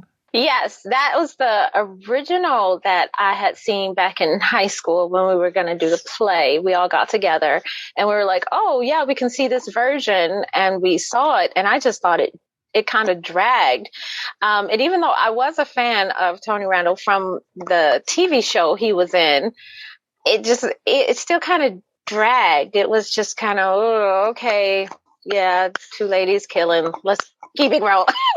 But then, when I saw the Cary Grant version, I was sitting up straight and everything, because you really had to be with Cary. You had to follow him literally to hear all the lines, the sarcasticness, the undertones. It was just so much going on with it. Yeah, if I had to compare, I definitely put, they were on two different levels. Literally, it was like watching two different films. It really, to me, it was watching two different films. And I even went back. That's why I said I had been watching this all week long. And it was because I went back and saw the Tony Randall version again. And then I went and saw the Cary Grant for the third time, just so I could see, was there really any kind of okay, yeah, it's just a remake. I don't think this was a remake. It felt like a whole new film, just taken off the page, that they really did a good job with. Each one seems to want to introduce the characters differently. Like the 44 is the only one that has the whole, we start in Brooklyn with the baseball game, then we go to Manhattan with the marriage license, and then we come back to Brooklyn, and the whole thing of them with the cab. I mean, the introduction of Jonathan and Dr. Einstein is different in each one. And I can see what you're talking about when it comes to dragging, because there are ones where they don't come in for the longest time. It is like Jonathan is almost midway through the second act, and you're like, please introduce this guy earlier. And even when I started initially watching the Cary Grant version one, I thought I was watching the wrong movie, because we're at we're standing in line to get married. I'm like, I don't remember that. What is this? And I had to actually pause the movie to check the title of the movie, because I thought maybe I had clicked on the wrong one, because I saw all the Cary Grant version movies, that popped up. I said, well, maybe I picked the wrong one. And I was like, no, you sure this is Arsenic and Old Lace? I'm sitting there just watching the screen oh, no, this can't be. Maybe I'm wrong. Maybe they titled it wrong. And I'm looking at the description. But then, you start getting into it, and you're like, oh, okay. When he comes home for the aunts, then I'm just settling in okay, now we got the right movie. But it was just, I love just how he just grabs your attention from the beginning all the way to the end. And yes, I definitely, I was going to try to watch the third version that they have out there, but after you see Cary Grant's version, you're like, what's the point? I was just wondering, watching that film, my dad always used to, I'm talking about in past tense, he's still with us, but he said when he was a kid, they would just show these like double bill, the films would just play all day. And when he went to the cinema with his mum in the 50s, they would just walk in at any point during the film. And like, so they'd often watch the second half of a film and then another film, then they come in. So this one, if people did that with this, they'd think they were walking into the end of a film, the end of a Cary Grant film, and then it becomes a completely other film, which would have been absolutely confusing, because then you'd be waiting for the first half. Hang on a minute, what was that other Cary Grant film? He marries that woman. Because she's barely in it, bless her. The whole marriage thing is, like you see her very occasionally, and she's just there because I guess he's having to face his heredity thing, what he thinks is a curse. So otherwise he doesn't want to sleep with her. But other than that, she's pointless. Like what? In the first one, in the Tony Randall one, the fiance plays a lot more role in there. Like he's calling her all the time. Like you see her more in the film, and she has a lot more lines. In this one, she doesn't. Like you said, she just pops in and out as it felt like she just came in as a filler. And even when the Jonathan was trying to drag her down into the basement and everything, it just felt like they were filling a scene until the next part. She was very damsel in distress in the Tony Randall version. And you're right. The key word there in what you just said was fiance, because they're not married in this version either. And it's this whole thing of like, no, we can't get married because my family is crazy. I guess in the 44, like he says pretty much the same thing, but it's, I guess, like, let's not consummate our marriage because my family's crazy. Takes on a whole other level, doesn't it? I don't want to spread my crazy genes all over the place. Yeah. The thing I liked about the Tony Randall version a lot, though, was, I liked Tony Randall. I thought that he was pretty good Brewster, but I really liked that we got to see Boris Karloff in that, though I think he was a little too old for that Jonathan role at that time, because this is 20-some years. This is 1962, I think, when this second version comes out. It was interesting to see the old technology and see this all, looked like a kinescope type of presentation. Tom Bosley shows up. I like that it took place like in one, I think with the Cary Grant one, they went out of the house and, down the street. They had a lot of locations in that one. But in this one, it all took place inside the house. I felt like I was watching a play, which of course I really enjoyed, but it didn't have that play type of feeling. So then it was even more enjoyable. And for some reason, I was able to keep up with everything because, everything took place in that living room. That huge was more like a family room. So it was like, okay, I could keep up with it. And it was there. But it's still, the acting was so much better with the Cary Grant one. But this one, it did, if you just want to know what the story is, what's going on in the story, I would suggest Tony Randall. If you want to have a really great time watching a movie, I would say Cary Grant. The 62 version will not supplant the 44 for me. I will always go back to the 44 and watch that. I haven't seen any other versions of this, but supposedly there was like a TV one with Boris Karloff and Peter Lorre, which I couldn't find, like a TV play. Yeah, there was like the Ford Theater Hour, and he also did the Best of Broadway from 55, so I would have liked to have seen those as well. Yeah, the problem with old TV is it just disappears, doesn't it? And it's really... I know. I hate that. Don't start that, because I'll bring up stuff and be like, remember that show? That had the one with Karloff and Lorre in it. That was Orson Bean as Mortimer Brewster. And I just can't imagine that. Like, I mostly know Orson Bean for playing like the voice of Bilbo in The Hobbit, but I was like, what the heck? Orson Bean in this? I was never impressed with Orson Bean until I saw him on Match Game, and I was like, okay, this guy is pretty funny, but I've never seen him in anything where I was just like, oh yeah, this guy's really good. He just always seemed so milquetoast to me. With Karloff and Laurie, though, I love those guys. That would have been cool to see. I think it's great seeing Peter Lorre. I love him in his earlier stuff where he looks so bloody healthy. I know, because towards the end of his career, when he started working with Roger Corman, he just, not to be rude, but he looked fucking terrible. I mean, he was a massive drug addict. He was really bloated. And in them Corman films, he looks fucking awful. And then you see him in his earlier roles like M or Mad Love, which is just, I adore that film. What do you call it? The Maltese Falcon and that. And he just looks so young. He looks so young and he looks so fresh. He looks great in this. And you can hardly believe it's the same guy, just like a decade and a half later on, like what Hollywood had done to him, basically.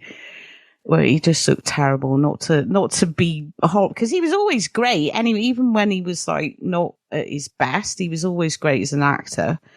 Although I know he really did Vincent Price's head in, because he had all that like Brechtian like improvisation, whereas Vincent Price was like, it was Karloff actually on The Raven. He's like, I need to do my script thing.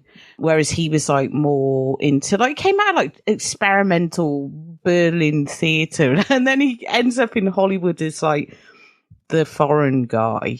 Or the comedy foreign guy, or the sinister foreign guy.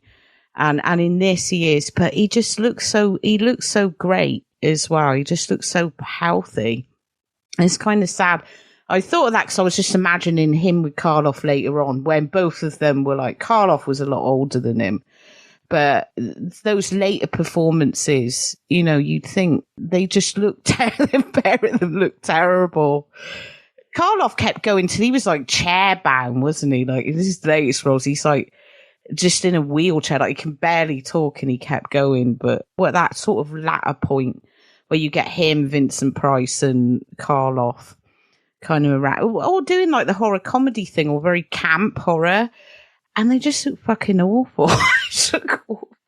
They're great and they're wonderful, but they look, you know, things like The Raven, they just, you know, they're getting so old at that point. Or, well, Laurie wasn't that old, but he'd kind of advanced himself, hadn't he, with drug addiction. So there's one other version that I watched, because this play, by the way, Kesserling's play, I mean, it still runs today. Obviously, Sylvia, you're part of a production.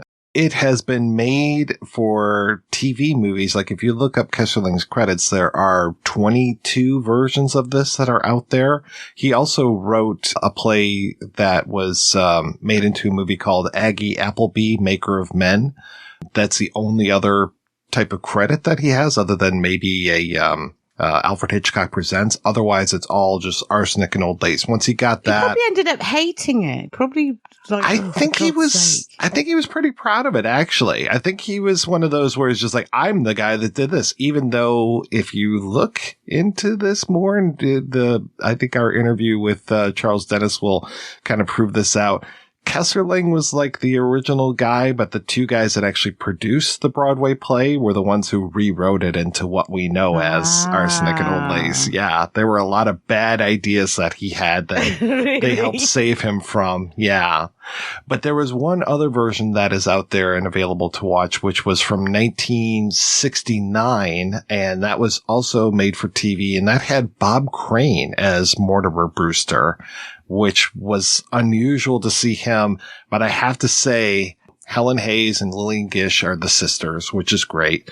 Jack Gilford is, instead of Einstein, they've changed it to Dr. I think it's Herbert Salk. So, you know, when they call him Dr. Salk, they're like, oh, the man that made the polio vaccine. He's like, no relation. But it has, of all people, Fred Gwynne as Jonathan Brewster, which is great. I can see that. Oh, I boy. love Fred. And he's got like the caked on makeup again and stuff. And they say that they made him look like Frankenstein's monster, not Boris Karloff.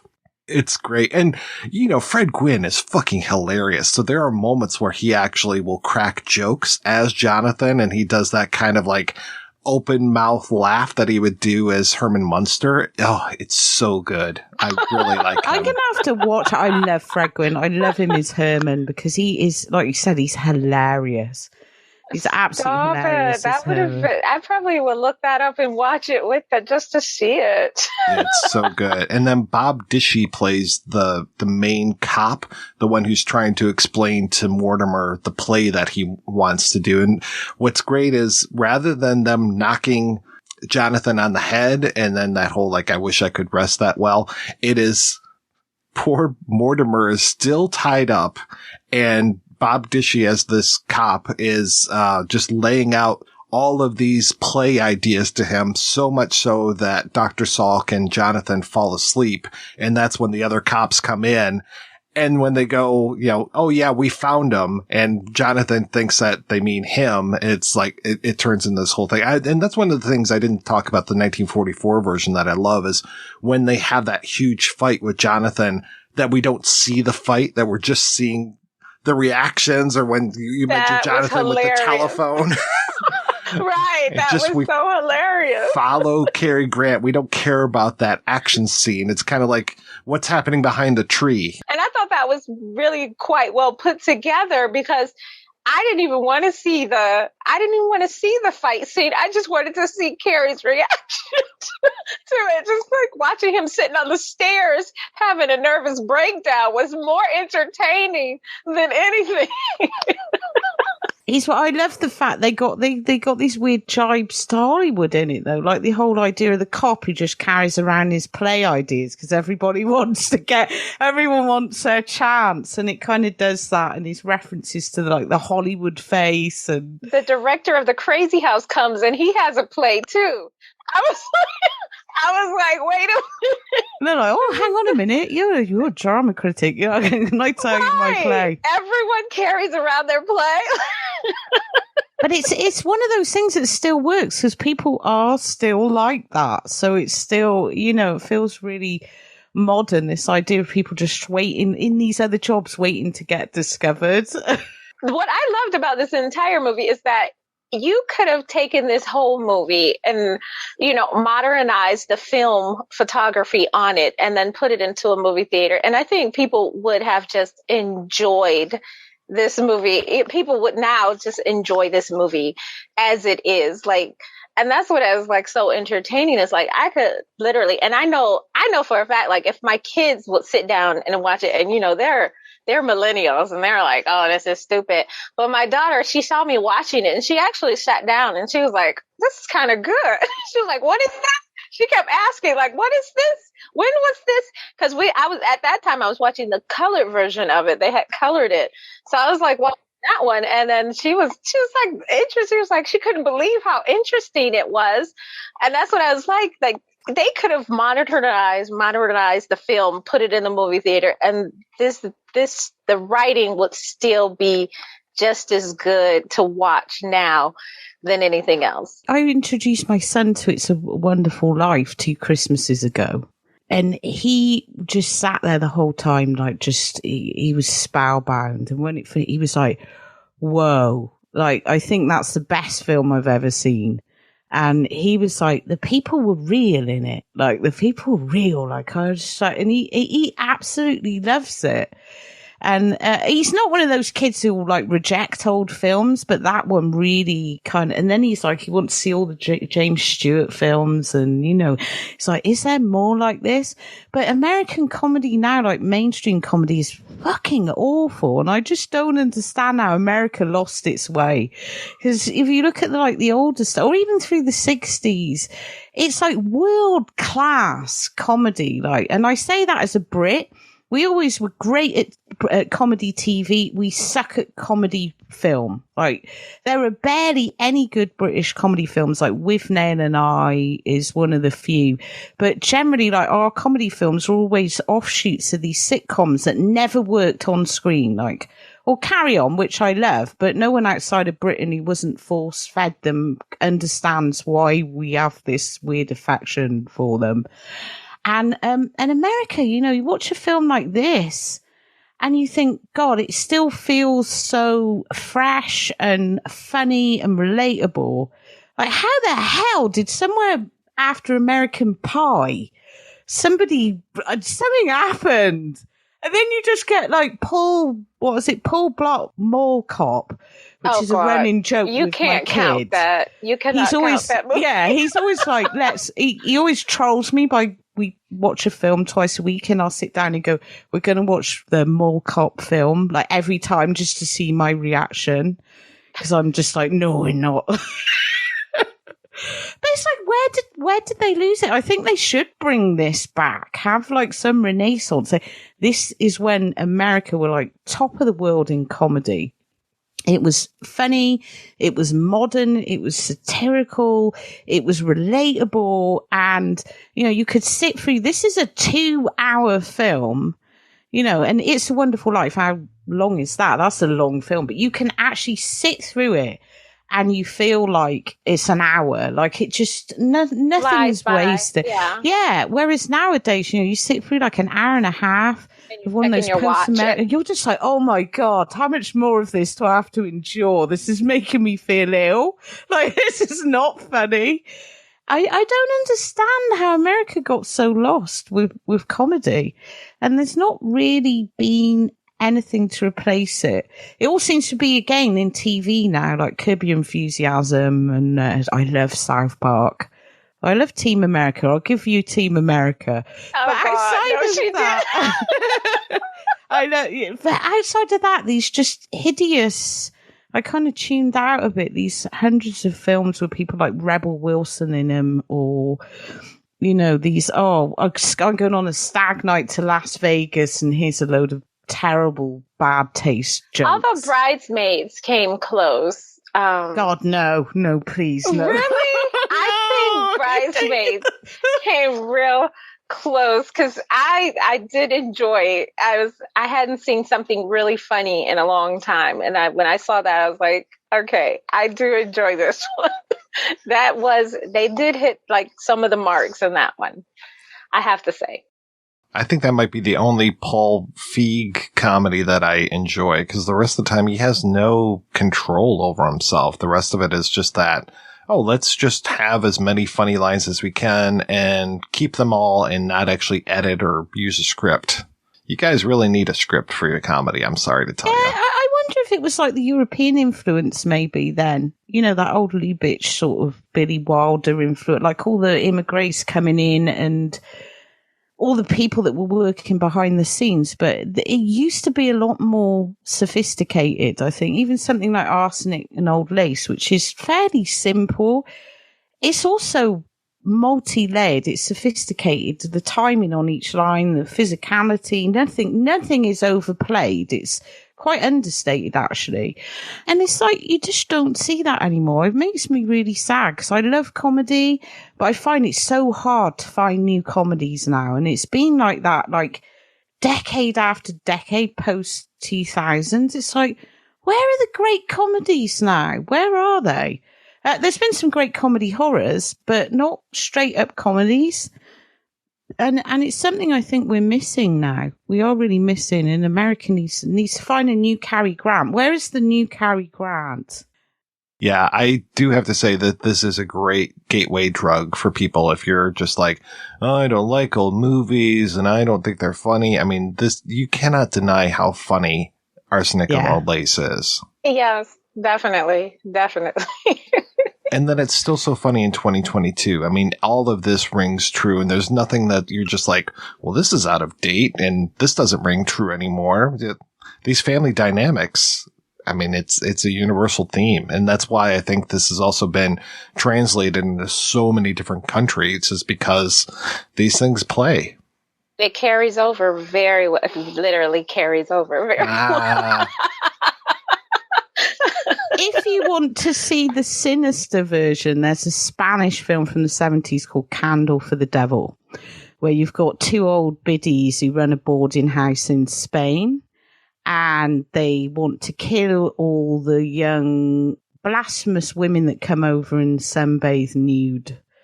That's like the evil twin, but there's no Cary Grant in that, unfortunately. There's Judy Geeson, who's looking for her sister. and I can't think who my mind's blanking who she hooks up with, but yeah, there's no comedy in it, but they are definitely successes of those two aunts because they run this boarding house. They're independently wealthy. They're not nice people. Speaking of what's missing in film too, also good poison movies are missing. And the reason why I know this, because I did a book on a poison that's located here in Michigan. And I was trying to find like a good poison film, to give me some inspiration on how to use this poison. But I haven't seen a very good poison film, like someone just uses poison to kill victims or anything like that. They loved it in the 40s, though. It was like such a thing in Gothic mystery and melodrama. Everyone was poisoning everyone else. The last good poisoning film I can think of is The Young Poisoner's Handbook. And that was, 20, 30 years ago? I just thought of that when you said it. I was like, yeah, because I couldn't think of anything. And I even went into the IMDb looking for poison films, and it was like, nothing. It's really current. No one uses it, and the art is so old. It fell out of favor, and it needs to be brought back. It does, because it's a beautiful way to kill somebody. Like, get away with it. To it. It is an art, because you gotta, like the unsay, you gotta make sure you put it with the right ingredients, so it, it doesn't, bode well with tea or, coffee. There's a beautiful art form about it. So yeah, we need poison films. What's kind of interesting, too, is that Arsenic and Old Lace was actually based on a real person. It was Amy Archer Gilligan who killed 66 people that were inmates of her old folks' home. Okay, I didn't know this. This is amazing. That's just getting excited. It just makes it even better. Kessler Lane originally based his idea on that, and then I think he kind of forgot it as the time went by, and he was just like, oh no, I made this whole thing up. And I was like, no, you actually based it on this case, but okay.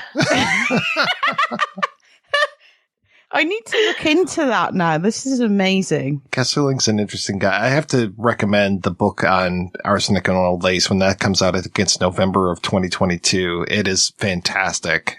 I'm so glad that Mr. Dennis agreed to be part of this podcast, because it's a great book and will really shed some light on stuff. I kind of wish he had talked about some of the post 44 stuff, because one of the things too I meant to mention about the Fred Gwynne one is they kept in something that they would do on Broadway that isn't in the movie, which is they actually do a curtain call and they have all the actors come out, and one of the things that they do is the door to the basement opens and 12 old men all come out and stand on stage.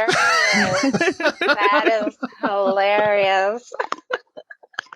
I have to say, Bob Crane, I'm not that huge of a fan of in the role, but everybody else is really firing on all cylinders, and it is interesting. And I don't know if there's a color version of it around, because I've seen color stills, but the version that's out there is a really beat up 16 mil print of it where you can see the splice marks, and they cut outside every once in a while, and it looks really weird because it looks like it's shot on video, and then they come back into the house. They're like, when Sue Lyon shows up as the fiancée, she's running towards the house, and you have Bob Crane going, look at her, she's so beautiful. And I'm just like, that's really a weird juxtaposition of these two shots.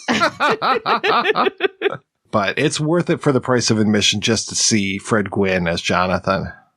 Pretty sure that's all available out on YouTube in full, so you should not have a problem with that one. Can we have a shout out to celebrating female killers who, I mean, I know they're mad, but you generally have this like film thing, which I seem to write about a lot, where female killers in films are either like they're blackmailed into it, or they're kind of in love with some guy who's the main killer, or they're jealous, or they're hysterical, and they do it in the heat of the moment. But there's always this thing, but you generally largely don't see a lot of female killers who just enjoy the art of killing. And these old ladies really do enjoy the art of killing. It's a pastime to them. Some old ladies knit. And these concoct poison because, you know, they love it. They love doing the funeral rites. They got like a whole system. And I just think that's so transgressive. We talked about like transgression in all of these films, but I think that's one of the most transgressive of all, because they're not just women who kill, they're older women as well. And we're miles off their whole like hagsploitation genre, you know, with which starts with Norma Desmond. But even that was to do with jealousy and this kind of bitter thing that they're aging. But these older ladies, they don't care that they're aging. They're having the time of their fucking lives in there, you know? And it's like... They have a meaning to their madness, and that just makes them more fun. You just want to like, okay, who else are we killing today? I think we need to invite more gentlemen over. They're not written off as, you know, the kind of librarian trope that they find in It's a Wonderful Life. You know, she became a librarian. You know, these are older women that have found purpose. You know, their age is just a number to them because they're going to carry on. And I really love that. I absolutely love it. And they're not made deliberately grotesque or horrible because you like them. You really love them, even though they are murdering those guys who probably didn't deserve it. Just so happy about it that you think, yeah, you know, they're happy. You don't want them to get caught. It's like a bad puppy. Oh, let him go ahead. He's so cute. He's so cute.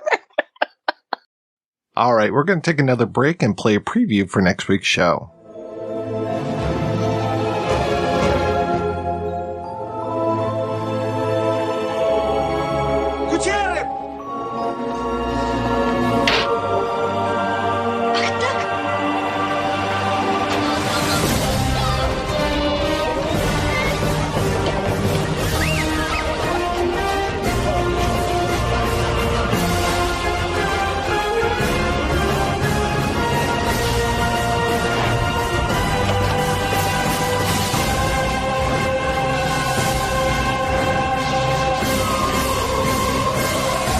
That's right, we'll be back next week with our first entry in a month of Soviet cinema as we look at The Amphibian Man. Until then, I want to thank this week's co-hosts, Kat and Sylvia. So, Sylvia, what has been keeping you busy lately?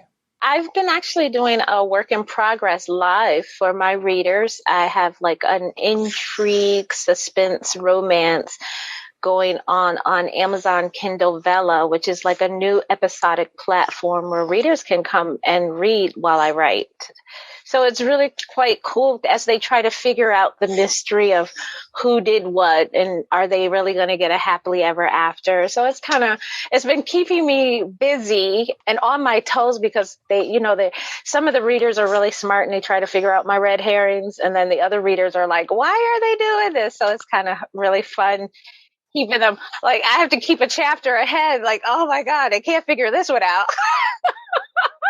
You gotta pull out all stops when, they're reading with you as you write, but it's been really fun. The journey has been really great. And Kat, what is the latest with you? So I did a piece on Interview with the Vampire, talking to decadent killers for Screen Magazine. That's out now. And I've also been talking to Texas Chainsaw Massacre. I've been doing some behind the scenes stuff rather than contributing. I've been producing extras for the Second Sight 4K release for that, curating booklet essays and commentary and stuff. So that's been great, just seeing all the different angles on the film come in, because it just shows you how weird and wonderful everyone seems to have a different take on it. And also then I did the commentary for Red Rocket, which is out now by Lionsgate 84, and a commentary on Dracula and Son, horror comedy with Christopher Lee for the Christopher Lee set that Severin are putting out. And also support me on my Patreon, which I forgot to say every single other week, Kat Ellinger's Confessions of a Cine Set. So I do commentary and videos, mainly me ranting a lot, basically, with some film clips in. Come and support me. Well, thank you again, ladies, for being on the show. Thanks to everybody for listening. Thanks especially to our Patreon community. If you want to join the community, visit patreon.com/projection booth. Every donation we get helps the projection booth take over the world.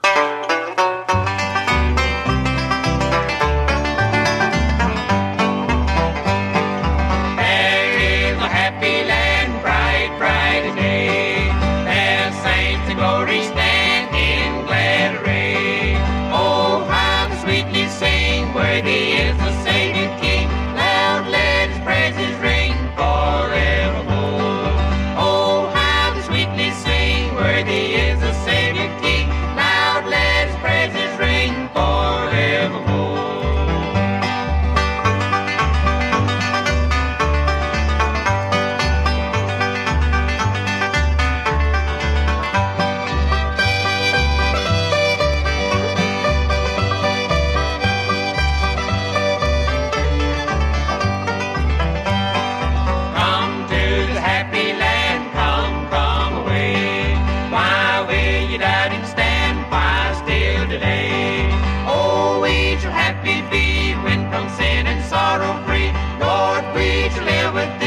me to live with thee, blessed evermore.